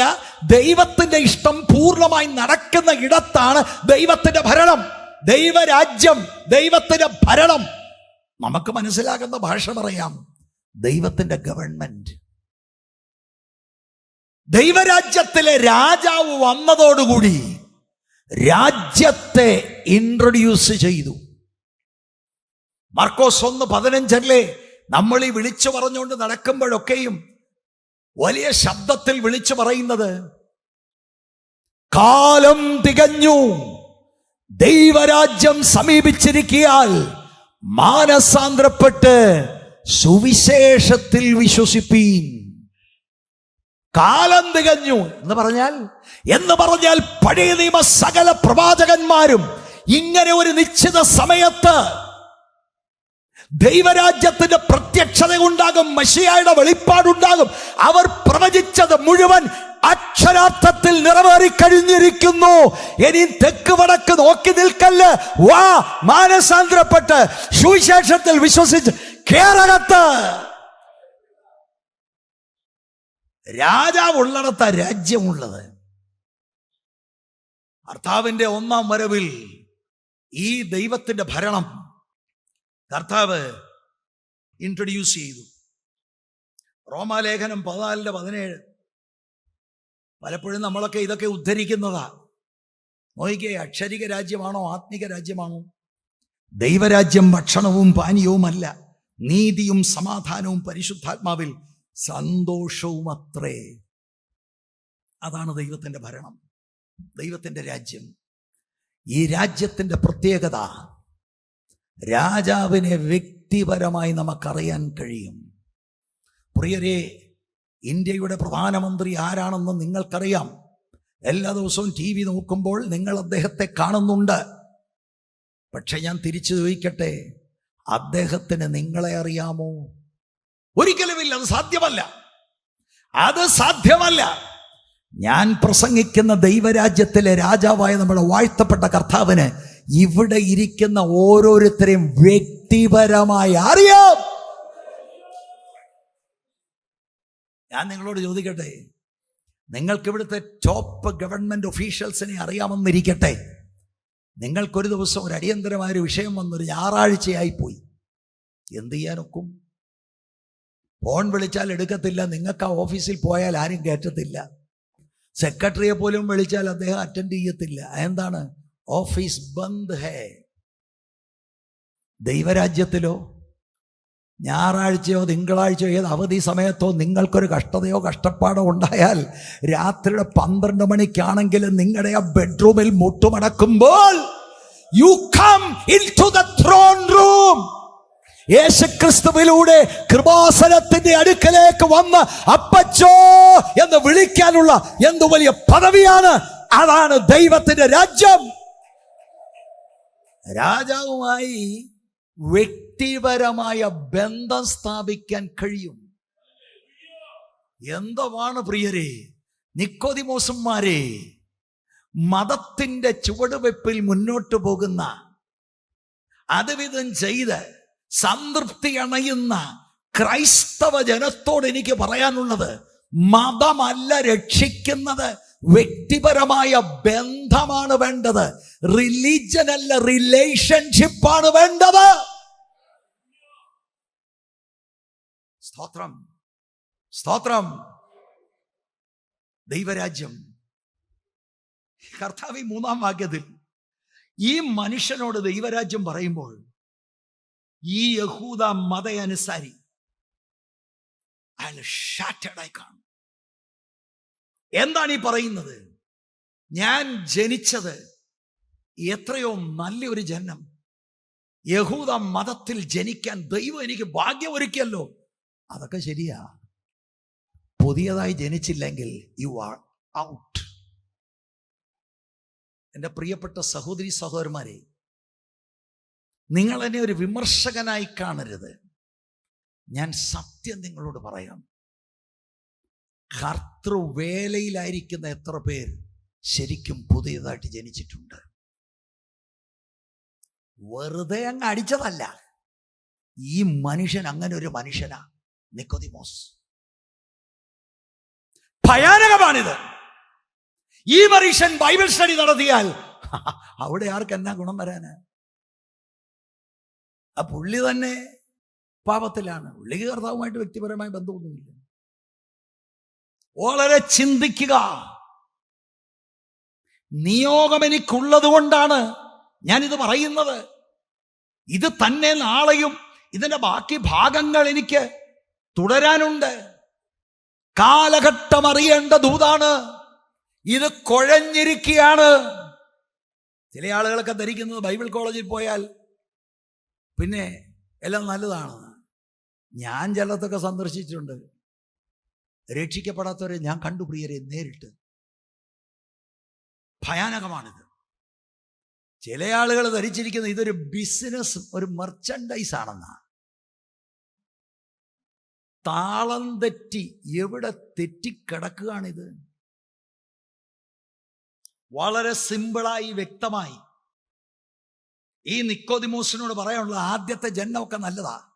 പക്ഷെ ആദ്യത്തെ ജനനം കൊണ്ട് ദൈവത്തിന്റെ ഭരണത്തിന്റെ കീഴിൽ വരാൻ ഒക്കത്തില്ല. എന്താ? പാപി അങ്ങോട്ട് അഡ്മിറ്റ് ചെയ്യുന്നില്ല. ആ പാപിക്ക് പുതിയ ലൈഫ് ഉണ്ടാകണം. ഇവൻ ദൈവരാജ്യത്തിന് പുറത്താണ്. വ്യക്തിപരമായി ദൈവമായിട്ട് ഇവൻ്റെ ഒരു ബന്ധമില്ല. ഇതുപോലെയുള്ള എത്ര ആളുകൾ നമ്മുടെ സഭയിലുണ്ട്. സമൂഹം ആദരിക്കുന്ന, ബഹുമാനിക്കുന്ന ആളുകൾ, പക്ഷെ നഷ്ടപ്പെട്ടിരിക്കുകയാണ്. പലപ്പോഴും ഇങ്ങനെയുള്ള പുള്ളികളാണ് സഭയിലെ പല ചുമതലകളും. അതെന്താണ്? ആ പുള്ളി വലിയ പുള്ളിയാ. വലിയ പുള്ളിയോ ചെറിയ പുള്ളിയോ അല്ല ഇവിടുത്തെ വിഷയം. ആന്തരികമായി മാറ്റം വന്നിട്ടുണ്ടോ? അതാണ് പ്രധാനപ്പെട്ട ഒരു വിഷയം. ഞാൻ മനസ്സിലാക്കിയത് നിങ്ങളോട് പറയാം. അത് ശ്രദ്ധിച്ച് കേൾക്കണം. ഇങ്ങനെയുള്ള സമൂഹത്തെ രക്ഷയിലേക്ക് കൊണ്ടുവരാൻ ഭയങ്കര പാടാണ്. ദൈവത്തിന് അസാധ്യമായിട്ടൊന്നുമില്ല. ഇതാണ് അപകടം. കാരണം ഒരു കളവ് ശരിയെന്ന് ഞാൻ വിശ്വസിക്കുന്നു. ആ മനുഷ്യനോട് എത്ര സത്യം പറഞ്ഞാലും എന്തുവാ ഞങ്ങളോ 4-ാം അധ്യായത്തിൽ ശമര്യക്കാരത്തി സ്ത്രീ ഇതിലും ഈസിയാ. This is the danger of religion. മതത്തിൻ്റെ ഡേഞ്ചറാണിത്. നമ്മുടെ ഉള്ളിൽ നമുക്ക് തന്നെ തോന്നും, ഞാൻ സ്വർഗത്തിൽ പോകും, ഞാൻ സ്വർഗത്തിൽ പോകും. എന്താ അങ്ങനെ പറയാൻ കാര്യം? എനിക്ക് അങ്ങനെ തോന്നുന്നേ. നോക്കി, എല്ലാം ഉണ്ടല്ലോ എനിക്ക്. പിള്ളേരുണ്ട്, പിള്ളേരെല്ലാം വിദേശത്ത്. പണ്ടൊരുത്തം പറഞ്ഞ പോലെ 5 or 10 തലമുറ തിന്നാൽ പല്ല് തേയത്തക്കവണ്ണം ഞാൻ ഉണ്ടാക്കിയിട്ടുണ്ട്. എന്തോ അഹങ്കാര വർത്താനമാണെന്നറിയാമോ? അല്ല, അതൊക്കെ ദൈവാനുഗ്രഹമല്ലേ? ശ്രദ്ധിച്ച് കേൾക്കണം. തിരുവല്ല പട്ടണത്തിൽ ഒരു വേർപെട്ട പള്ളിയിൽ പോകുന്ന ബഹുമിടുക്കനായ, നല്ല സാമ്പത്തിക ശേഷിയുള്ള, നല്ല ജോലിയുള്ള ഒരു മനുഷ്യൻ, ഞാൻ സുവിശേഷം പറഞ്ഞു. ഞാൻ വ്യക്തിപരമായി ചോദിച്ചു, ദൈവവുമായിട്ട് ബന്ധമുണ്ടോ? പിന്നെ ഉണ്ടല്ലോ. ഞാൻ ചോദിച്ചാൽ എന്താ പറയാൻ കാരണം? ഞാൻ ഈ ആയിരിക്കുന്ന ഈ ഔന്നത്യമുള്ള ഈ ഒരു സ്ഥാനം അല്ലാതെ പിന്നെ എങ്ങനെയാ കിട്ടുന്നത്? എന്നോട് നേരിട്ട് പറഞ്ഞതാണ്. ഞാൻ ശാന്തമായിട്ട് അതൊക്കെ കേട്ടു. ഞാൻ പറഞ്ഞു, അതല്ല ഞാൻ ഉദ്ദേശിച്ചത്. ഞാൻ പറഞ്ഞു, അതെ, ദൈവം ഇല്ലെന്ന് പറയുന്നവർക്കും ഉണ്ടല്ലോ, ഇല്ലേ? ഏതായാലും നമ്മുടെ കാറിനെക്കാട്ടി വലിയ കാറാ ദൈവം ഇല്ലെന്ന് പറയുന്നവൻ ഓടിക്കുന്നത്. ദൈവവുമായി വ്യക്തിപരമായ ബന്ധമുണ്ടോ എന്നുള്ള ചോദ്യത്തിന് മുൻപിൽ പിന്നെ ഞാൻ തന്നെ അതിന് മറുപടി പറഞ്ഞു കൊടുത്തു. എങ്ങനെയാണ് ബന്ധത്തിലേക്ക് വരാൻ കഴിയുന്നത്? ഒരുപാട് ആളുകൾ ഇതാണ് തെറ്റിദ്ധരിച്ചിരിക്കുന്നത്. രോഗമൊന്നും ഇല്ലല്ലോ, 2 പിള്ളേരുണ്ട്, എല്ലാം ഇതാണ്. അപ്പുറത്തെ കുഞ്ഞുമോൻ ചെറുക്കനാണ് എല്ലാത്തിനും തോറ്റ്. നമ്മുടെ പിള്ളേരെല്ലാം പഠിച്ച് വലിയ മിടുക്കരായി. അല്ല, അതുകൊണ്ട് എന്താ? പുതുതായിട്ട് ജനിച്ചോ? ഇല്ലെങ്കിൽ ഭയങ്കര ചതിവിലാണ്. ഞാൻ പറയുന്നത് ശ്രദ്ധിക്കുക. നമ്മുടെ മക്കൾ ഈ ബന്ധനത്തിലായി പോയി. കുട്ടിക്കാലം തൊട്ടേ പറഞ്ഞു കൊടുത്തതല്ല, പഠിക്കണം പഠിക്കണം പഠിക്കണം, അതിനുവേണ്ടി പ്രാർത്ഥിക്കണം. അതിനുവേണ്ടി പ്രവാചകനെ വിളിച്ച് ഒന്ന് പ്രാർത്ഥിച്ച് നോക്കിക്കേ. എങ്ങോട്ട് നോക്കണം? ഈ കുട്ടിയുടെ തലയ്ക്കകത്തിരിക്കുന്നത് മുഴുവനും ഈ ലോകത്തെ വെട്ടിപ്പിടിക്കണം. ദൈവമാക്കുന്ന ഒരു സ്ഥലത്ത് ആ കുട്ടി നേഴ്സെങ്കിലോ ഡോക്ടറെങ്കിലോ എന്തും ആയിക്കോട്ടെ, അതല്ല വിഷയം. രക്ഷിക്കപ്പെട്ടോ? പുതുതായി ജനിച്ചോ? അത് മാതാപിതാക്കൾ കൺസേൺഡേ അല്ല. അയ്യോ, പിന്നെ ഇത്രയും നല്ല മാർക്ക്, പിന്നല്ലാതെ ദൈവത്തിന്റെ കുഞ്ഞല്ലേ? നമ്മൾ ഇത് കാണുന്നതെല്ലാം അങ്ങനെയാ. അപകടമാണിത്, ഭയങ്കര അപകടമാണ്. ഞാന് 10 മിനിറ്റ് കൊണ്ട് ഈ സന്ദേശം നിർത്തുകയാണ്. ഞാൻ നിങ്ങളുടെ മുൻപിൽ നിക്കോദിമോസ് എന്ന് പറയുന്ന മനുഷ്യനെ മുന്നോട്ട് കൊണ്ടുവരികയാണ്. എന്താണ് അയാൾക്ക് ഷോക്ക്? അയാളൊരു നല്ല മനുഷ്യനല്ലേ? അയാൾ ദൈവരാജ്യത്തിൽ അല്ല എന്ന് കർത്താവ് പറയുന്നത് എങ്ങനെയാണ്? ആ 1-ാം വാക്യത്തിലേക്ക് മടങ്ങി വാ. 1-ാം വാക്യം വായിക്കാം. പരീശന്മാരുടെ കൂട്ടത്തിൽ യഹൂദന്മാരുടെ ഒരു പ്രമാണിയായി. മതി. ആള് യഹൂദ മത അനുസാരിയാണ്. ആർക്കും ഒരു കൺഫ്യൂഷൻ ഇല്ല. എന്ന് പറഞ്ഞാൽ ശക്തമായ പാരമ്പര്യമുള്ളവരാണ്. ദൈവരാജ്യത്തിൽ പ്രവേശിക്കാൻ നല്ല പാരമ്പര്യം ഉള്ളത് കൊണ്ടും ഗുണമില്ല. കേരളക്കരയിൽ അതാണല്ലോ ഒരു വലിയ വിഷയം. നമ്മുടെ പിതാക്കന്മാർ വ്യക്തിപരമായി ദൈവവുമായി ബന്ധമുണ്ടോ? ഈ മനുഷ്യന്റെ പാരമ്പര്യം എന്താണ്? എങ്ങനെ നമുക്ക് പറയാനൊക്കും നീ പാപത്തിലാണ്, നീ ദൈവരാജ്യത്തിലല്ല, നിനക്ക് ദൈവവുമായി ബന്ധമില്ല? യഹൂദന്മാര് അവരുടെ മനസ്സിൽ അവർക്കെപ്പോഴും ഉണ്ടായിരുന്നത്, ഞങ്ങളെല്ലാം സ്വർഗത്തിൽ പോകും, ഉറപ്പാ. എന്താ അച്ഛാ അങ്ങനെ പറയാൻ കാരണം? ഞങ്ങൾ അബ്രഹാമിന്റെ സന്തതിയാ. ഓ, അബ്രഹാം സ്വർഗത്തിൽ പോകുമോ? പോവും. ഞങ്ങളും പോവും. ഞങ്ങളെ കുറിച്ച് പേടിക്കൊന്നും വേണ്ട. 2, ഞങ്ങളുടെ കയ്യിലാ വേദപുസ്തകമുള്ളത്, ന്യായപ്രമാണം. ഞങ്ങള് ഇത് വായിച്ച് പഠിക്കുന്നവരാ. ശബത്ത് തോറും വേദപുസ്തകമാണ് ഞങ്ങളെ പഠിപ്പിക്കുന്നത്, അല്ലാതെ കളിതമാശ അല്ല. ഞങ്ങൾ സ്വർഗത്തിൽ പോകത്തില്ലേ? 3, അബ്രഹാമിന്റെ സന്തതികൾ എന്ന നിലയിൽ ദൈവവും ഞങ്ങളുമായിട്ടുള്ള ഉടമ്പടിയുടെ ചിഹ്നമായി ഞങ്ങളുടെ ശരീരത്തിൽ പരിച്ഛേദനയുണ്ട്. പരിച്ഛേദനയേറ്റ ഒറ്റയാൾ നരകത്തിൽ പോകത്തില്ലെന്ന് ഇവർ വിശ്വസിച്ചിരുന്നു. യേശു ഈ മനുഷ്യനോട് ഇത് പറയുന്നു. യേശുവേ പറയൂ. ബാക്കി നാട്ടുകാരോട് അഭിപ്രായം ചോദിച്ചാൽ സ്വർഗത്തിൽ ആര് പോവും? യെരുശലേമിൽ അച്ഛൻ പോവും, നിക്കോദിമോസ് അങ്കിൾ പോവും. അതെന്താ? അയ്യോ, അതുപോലെ ഭക്തിയില്ലല്ലോ, ജീവിക്കാനോ പോവും. യേശുവിന്റെ നോട്ടത്തിലോ നരകത്തിൽ പോവും. ഇതാണ് ദൂത്. ഇന്നും ആളുകൾക്ക് ഇത് ദഹിക്കത്തില്ല, പക്ഷെ ദിസ് ഇസ് ദ ട്രൂത്ത്. ഭയങ്കര പാരമ്പര്യ. ഈ അബ്രഹാമിനെ തെരഞ്ഞെടുത്തത് ആരാ? ദൈവമാണ്. അപ്പോസ്തലപ്രവൃത്തി 7-ാം അധ്യായത്തിൽ രക്തസാക്ഷി മരണം വരിക്കുന്നതിന് മുമ്പ് സ്തെഫാനോസ് പറയുക, നമ്മുടെ പിതാവായ അബ്രഹാം തേജോമനായ ദൈവത്തെ കണ്ടു. അങ്ങനെ നാട് വിട്ട് കാണിപ്പാനിരിക്കുന്ന ദേശത്തേക്ക് വിശ്വാസത്താൽ ഇറങ്ങിയ ഒരു ഭക്തനാണ് അബ്രഹാം. ഇവർക്കൊത്തിരി തെറ്റിദ്ധാരണ ഉണ്ടായി കേട്ടോ. അബ്രഹാമിനെ ദൈവം തെരഞ്ഞെടുത്തത് നല്ലവനായിട്ടൊന്നുമല്ല. അബ്രഹാം ഒരു ജാതിക മനുഷ്യനായിരുന്നു. ഉൽപ്പത്തി പുസ്തകം 15-ാം അധ്യായത്തിൽ വരുമ്പോഴാണ് അതിന്റെ മർമ്മം നമുക്ക് മനസ്സിലാകുന്നത്. വിശ്വാസത്താലാണ് അബ്രഹാം നീതീകരിക്കപ്പെട്ടത്, അദ്ദേഹത്തിന്റെ പ്രവൃത്തിയാലല്ല. പക്ഷെ ഇവര് ധരിച്ചു വെച്ചിരുന്നത് അബ്രഹാം നല്ലവനായോണ്ട് സ്വർഗത്തിൽ പോകും. റോമാലേഖനം 4-ാം അധ്യായത്തിൽ പൗലോസ് വാസ്തവത്തിൽ അക്കാര്യങ്ങൾ വളരെ ക്ലിയർ ആക്കുന്നുണ്ട്. നിങ്ങൾ ഉദ്ദേശിക്കുന്ന പോലെയല്ല. പഴയ നിയമത്തിലും പുതിയ നിയമത്തിലും എല്ലാം വ്യവസ്ഥ ഒന്ന് തന്നെയാ. വിശ്വാസത്താലാണ് നീതീകരണം. പഴയ നിയമ ഭക്തന്മാർ വരാൻ പോകുന്ന യാഗത്തെ മുന്നിൽ കണ്ടുകൊണ്ട് വിശ്വസിച്ചു. നമ്മളോ യാഗം നടന്നു കഴിഞ്ഞു കാൽവറിയിൽ. നമ്മൾ തിരിഞ്ഞു നോക്കിയ യാഗത്തിൽ അർപ്പിക്കുന്ന ആശ്രയത്താൽ ക്രിസ്തുവിൽ വിശ്വസിക്കുന്നതിനാൽ നീതീകരിക്കപ്പെടുന്നു. ബൈബിളിൽ ഒറ്റ പ്രമാണമേ ഉള്ളൂ, വിശ്വാസത്താലാണ് നീതീകരണം. ദൈവം ഒരിക്കലും അത് മാറ്റിയിട്ടില്ല. അതുകൊണ്ട് ഇവരുടെ പാരമ്പര്യത്തിൽ ഇവരാശ്രയിച്ചു.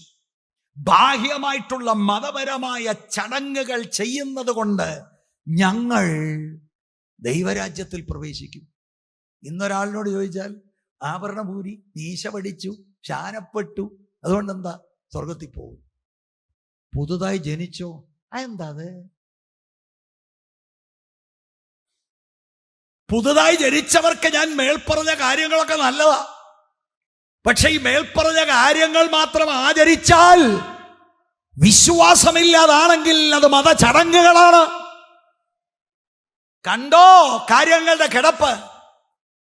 സൺഡേ സ്കൂളുകാരെയും യൂത്തുകാരെയും എല്ലാം കൂടെ എഴുന്നേൽപ്പിച്ചെറിഞ്ഞ് ഞാൻ പറയുന്ന വാക്ക് ഏറ്റു പറ. ഇന്ന് മുതൽ യേശുവിനെ സ്വീകരിച്ചു. അല്ലേലിയോ അല്ലേലു, നിങ്ങളെല്ലാം രക്ഷിക്കപ്പെട്ടു കേട്ടോ.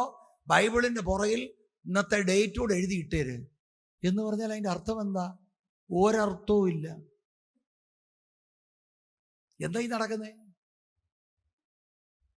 എന്തൊരു കുഴിയിലാണ് ചാടിയിരിക്കുന്നത്. പക്ഷെ ഇത് കേട്ടാലും നമ്മൾ മാറത്തില്ല, കാരണം കുഴി അത്ര അഗാധമാണ്. പാരമ്പര്യം അത്ര സ്ട്രോങ്ങാ. യഹൂദന് പറ്റിയത് ഇതാണ്. യഹൂദന്റെ മനസ്സിലെ ഈ ഒരു ധാരണയാണ് കർത്താവ് ഇവിടെ ഖണ്ഡിക്കുന്നത്. ഇല്ല, പാരമ്പര്യം കൊണ്ട് ദൈവവുമായി വ്യക്തിപരമായ ബന്ധം സാധ്യമല്ല. ദൈവവുമായി വ്യക്തിപരമായ ബന്ധം വരണമെങ്കിൽ it is only through Christ. യേശുവിലൂടെ മാത്രമേ സാധിക്കുകയുള്ളൂ. ഇവരുടെ ഈ മൂപ്പന്മാര് റബിമാര് ഇവരെ പഠിപ്പിച്ചതെന്നറിയാം.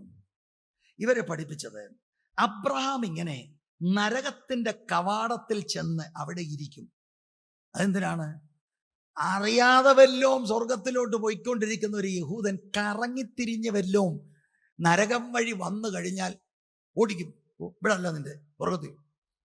ഇതാ പറഞ്ഞ് പഠിപ്പിച്ചിരുന്നത്. അതുകൊണ്ട് അവര് കുട്ടിക്കാലം തൊട്ട് കേൾക്കുന്ന ദൂതാണ്. ഞങ്ങളെല്ലാം പോവും. ചില വാക്യങ്ങളൊന്ന് വായിച്ചാൽ നിർത്താം കേട്ടോ. കൃത്യം സമയം പാലിക്കും. യോഹന്നാൻ 8:33 അവർ അവനോട്, യഹൂദന്മാര് കർത്താവിനോട് പറയാം, ഞങ്ങൾ അബ്രഹാമിന്റെ സന്തതി. ഓ ഗ്ലോറി. 8:39 ഞാൻ ആ വാക്യം മുഴുവനും വായിച്ചില്ല, നിങ്ങൾ വീട്ടിൽ വായിക്കുക. അവർ അവനോട് അബ്രഹാം ആകുന്നു ഞങ്ങളുടെ പിതാവെന്ന് ഉത്തരം പറഞ്ഞതിന് യേശു അവരോട്, നിങ്ങൾ അബ്രഹാമിന്റെ മക്കളെങ്കിൽ അബ്രഹാമിന്റെ പ്രവർത്തികളെ ചെയ്യുമായിരുന്നു. എന്നിട്ട് ശ്രദ്ധിക്കണം, ഇതൊരു ഡയലോഗാ. 8-ാം അധ്യായത്തിന്റെ 31 മുതൽ ഈ ഡയലോഗ് തുടരുക. അതൊരു വലിയ വിഷയമാണ് അതിൽ തന്നെ. അതുകൊണ്ട് ഞാൻ അങ്ങോട്ട് പോകുന്നില്ല. ആ ഡയലോഗ് അങ്ങോട്ട് വന്ന് 8-ാം അധ്യായത്തിന്റെ 44 മുഖത്ത് നോക്കി, ബൈ ദ വേ ഇത് പറഞ്ഞത് എവിടെ നിന്നറിയാം, അവിടെ വലിയ പള്ളി കയറി മുഖത്ത് നോക്കി അബ്രഹാമിന്റെ സന്തതികളോട് പറയാം, നിങ്ങൾ പിശാച് എന്ന പിതാവിന്റെ മക്കൾ. ഇന്ന് ഇത് ഒരു ദൂതായിട്ട് പറഞ്ഞാൽ എന്ത് പറയും? പുള്ളിക്കൊരു പരിജ്ഞാനവും ഇല്ല. നമ്മുടെ വല്യച്ചാനും എന്നൊരു വേദനിപ്പിച്ച് വിട്ട് അവര് സഭ മാറിപ്പോകത്തില്ലേ? അതുകൊണ്ട് എന്ത് ചെയ്യും? കഞ്ഞികുടിയുടെ കാര്യ ഇത് പറയത്തില്ല. യേശുവിന് ഇതൊരു വിഷയമല്ല. പിന്നെ ഈ പ്രഭാഷണം കേട്ട് നിങ്ങളിത് പറയാൻ തുടങ്ങിയാൽ എന്ത് സംഭവിക്കുമെന്നുള്ളത് 8-ാം അധ്യായത്തിന്റെ അവസാന വാക്യത്തിലുണ്ട്. പള്ളിക്കാര് കല്ല് കയ്യിലെടുത്ത് എറിയാൻ. യോ, പള്ളി കല്ലുണ്ടോ? ഉണ്ട്, ഞങ്ങൾ വെച്ചിട്ടുണ്ട്. നിങ്ങൾ പിശാച് എന്ന പിതാവിന്റെ മക്കൾ, നിങ്ങളുടെ പിതാവിന്റെ മോഹങ്ങളെ ചെയ്യുവാൻ ഇച്ഛിക്കുന്നു. അവൻ ആദ്യം മുതൽ കുലപാതകനായിരുന്നു. അവനിൽ സത്യമില്ലായ്ക കൊണ്ട് സത്യത്തിൽ നിൽക്കുന്നതുമില്ല. അവൻ ഭോഷ്ക് പറയുമ്പോൾ സ്വന്തത്തിൽ നിന്ന് എടുത്തു പറയുന്നു. അവൻ ഭോഷ്ക് പറയുന്നവനും അതിൻ്റെ അപ്പനുമാകുന്നു. യഹൂദന്മാര് വിശ്വസിച്ചത് പരിച്ഛേദന കൊണ്ട് റെഡിയാകാമെന്നാണ്. പരിച്ഛേദന നടത്തിയാൽ എല്ലാം ഓക്കെയാ എന്ന് പറഞ്ഞാൽ അവർ വിശ്വസിച്ചത് ഈ പരിച്ഛേദന എന്ന കർമ്മത്തിൽ രക്ഷയുണ്ട്. കർമ്മം നടക്കുമ്പോൾ അതിനകത്ത് രക്ഷ ഇമ്പാർട്ടഡ് ആകും. ഇങ്ങനെ ഒരുപാട് സ്നാനത്തെക്കുറിച്ച് ചിന്തിച്ചിരിക്കുന്നത്. മുങ്ങി പൊങ്ങിയപ്പോൾ രക്ഷിക്കപ്പെട്ടു. നോ, രക്ഷിക്കപ്പെട്ടവരാണ് മുങ്ങേണ്ടത്. കാര്യം മനസ്സിലാക്കു പ്രിയരെ. ഞാൻ ഇങ്ങനെ പറയുമ്പോൾ ചിലർ ഓർക്കും, സ്നാനപ്പെടാണ്ടെന്നാ പുള്ളി പറഞ്ഞത്. സ്നാനപ്പെടുകയൊന്നും വേണ്ട, അങ്ങനല്ല പറഞ്ഞത്. ഞാൻ പറഞ്ഞത് മാനസാന്തരപ്പെട്ട് സുവിശേഷത്തിൽ വിശ്വസിക്കുന്നയാള് ആ വിശ്വാസം പൊതുജനം അറിയത്തക്കവണ്ണം പിതാവിൻ്റെയും പുത്രന്റെയും പരിശുദ്ധാത്മാവിന്റെ നാമത്തിൽ വെള്ളത്തിൽ ഇറങ്ങി മുങ്ങി സ്നാനപ്പെടണം. സ്തോത്രം, ഹല്ലേലൂയ. എൻ്റെ പ്രിയപ്പെട്ട സഹോദരി സഹോദരന്മാരെ, ബൈബിളിലേക്ക് മടങ്ങി വാ, വചനത്തിലേക്ക് മടങ്ങി വാ. ചുമ്മാതെ ചെന്ന് എങ്ങാണ്ട് പോയി ഇളകിയത് കൊണ്ട് ഒരു കാര്യവുമില്ല. കൈയടിച്ച ഊപ്പാട് വരുത്തും. എൻ്റെ ഒരു സ്നേഹിതൻ ഒരിക്കൽ എന്നോട് നേരിട്ട് പറഞ്ഞതാ, ഞാൻ കേട്ട് കഴിയൊന്നും വെറുതെ പറയുന്നതല്ല. എൻ്റെ പാസ്റ്ററെ നല്ല സുഖമായിരുന്നു അവിടെ ചെന്നപ്പം. ഞാൻ ചോദിച്ചു, എന്തു പറ്റി? ഞാനേ ദൂത് പോലെ അങ്ങോട്ട് ഇട്ടുകൊടുക്കും, അവരെല്ലാം കൂടെ കൈയടിച്ചോളും. ഞാനിച്ചിരി വെള്ളമൊക്കെ കുടിച്ചെന്ന് ശാന്തമാകും. അപ്പം അവരൊന്ന് തണുക്കുമ്പോൾ ഞാൻ അടുത്തത് അങ്ങോട്ട് ഇട്ടുകൊടുക്കും. അപ്പം ഇവൻ ഇട്ടുകൊടുക്കുക, നമ്മളെന്തുവാ? ഇതാ നടക്കുന്നത്. ബൈബിൾ എന്ത് ചെയ്യും? ബൈബിൾ തുറക്കുക പോലും വേണ്ട. പണ്ടൊരിക്കൽ ഞാൻ നേരിട്ട് കണ്ടതാ കേട്ടോ, നേരിട്ട് കണ്ടതാ. ഒരു ഉപദേശിയെ ഗസ്റ്റായിട്ട് വിളിച്ചതാ. ഉപദേശം ഇങ്ങോട്ട് വന്ന്, ഓക്കെ നമുക്ക് തുടങ്ങാം, വായിക്കൊരു വാക്യം. ഞെട്ടിപ്പോയി ആളുകൾ. ഏത് വാക്യം? ഏതായാലും വായിരേ. അപ്പൊ അവിടെ ഇരിക്കുന്ന ആള് വായിച്ചപ്പോ പുള്ളി ഔദ്യോഗിക പ്രശ്നമാണ്. എന്താ വഴി നടക്കുന്നത്? ഇതിനെതിരെ പറയാൻ ഒരാളില്ല. പക്ഷെ ഞാൻ ഉറപ്പ് പറയുന്നു, ഒരു തലമുറയെ ദൈവം എഴുന്നേൽപ്പിക്കും. ഒരു തലമുറയെ ദൈവം എഴുന്നേൽപ്പിക്കും. തിരുവല്ലായിലും ദൈവം എഴുന്നേൽപ്പിക്കും. സത്യം സത്യമായിട്ട് ദൈവവചനം പറഞ്ഞത് ഭോഷ്കും തെറ്റും തെറ്റാണെന്ന് പറയുന്ന യുവതി യുവാക്കന്മാർ അഭിഷേകത്താൽ നിറഞ്ഞ് എഴുന്നേൽക്കട്ടെ. നിക്കോദിമോസ് പോലുള്ള വൻപന്മാർ വന്നാലും നീ പുതിയതായി ജനിച്ചില്ല എങ്കിൽ ദൈവരാജ്യം നീ കാണത്തില്ല, ദൈവരാജ്യത്തിൽ നീ കടക്കത്തില്ല. സഭകളിലേക്ക് ദൈവവചനം വാ. പെന്തക്കോസ്ത് സമൂഹത്തോട് പറയാം, 100 വർഷത്തെ ചരിത്രമേ ഉള്ളല്ലോ. പിതാക്കന്മാർ ഇറങ്ങിയത് ഈ ബൈബിളിന് വേണ്ടിയാണ്, ഇതിൽ അടങ്ങിയിരിക്കുന്ന സത്യത്തിന് വേണ്ടിയാണ്, വെളിപ്പാടുകൾക്ക് വേണ്ടിയാണ്. കുറച്ച് കഴിഞ്ഞപ്പോ സ്റ്റെപ്പിൽ താളം പെശകായി. ഇപ്പൊ പിന്നൊന്നും പറയാനൊക്കത്തില്ല. എന്താ? വിവാഹമോചനം ഒരിടത്ത് നടക്കുന്നു, തട്ടിപ്പ് വേറൊരിടത്ത് നടക്കുന്നു, വോട്ടുപിടുത്തം വേറൊരിടത്ത് നടക്കുന്നു, പിന്നെ കുതികാല് വെട്ടുന്നത് വേറൊരിടത്ത് നടക്കുന്നു. പിന്നെ ഇപ്പൊ നമ്മൾ എന്തായി പറയുന്നത്? എന്നാ പിന്നെ കീബോർഡ് അങ്ങോട്ട് അടിച്ചുകൊണ്ട് നമുക്ക് പാടി ദൈവത്തെ ആരാധിക്കാം. ഒരു പ്രശ്നവുമില്ല ആർക്കും. ഇറങ്ങി പോകുമ്പോ അമ്മമാരൊക്കെ എന്ത് പറയും? ഇത് നല്ലതാണ്, ഏതാണ്ട് പോലെ തോന്നുന്നു. What is happening? ഇതിൽ നഷ്ടപ്പെട്ടതുണ്ടല്ലോ നമ്മുടെ യൗവന തലമുറയാണ്, നമ്മുടെ യൗവന തലമുറയാണ്. ഞാനിത് ദുഃഖത്തോടെ പറയുകയാണ്. ഞാൻ ശുശ്രൂഷിക്കുന്ന സഭകളിലുള്ള അംഗങ്ങൾ, അവരെ ഓർത്തെനിക്ക് ദുഃഖമാണ്. ദൈവത്തിന്റെ ജീവനകത്ത് വ്യാപരിച്ചാൽ വേറെ ഒന്നും ഈ ലോകത്തിലെ വിഷയമല്ല, വേറെ ഒന്നും ഇതിന്റെ ലക്ഷ്യമില്ല. ലക്ഷ്യം ഒറ്റ കാര്യമേ ഉള്ളൂ, യേശുവിനെ പ്രസാദിപ്പിക്കണം, യേശുവിനെ പ്രസാദിപ്പിക്കണം. വിളിച്ചവന് വേണ്ടി നിൽക്കണം.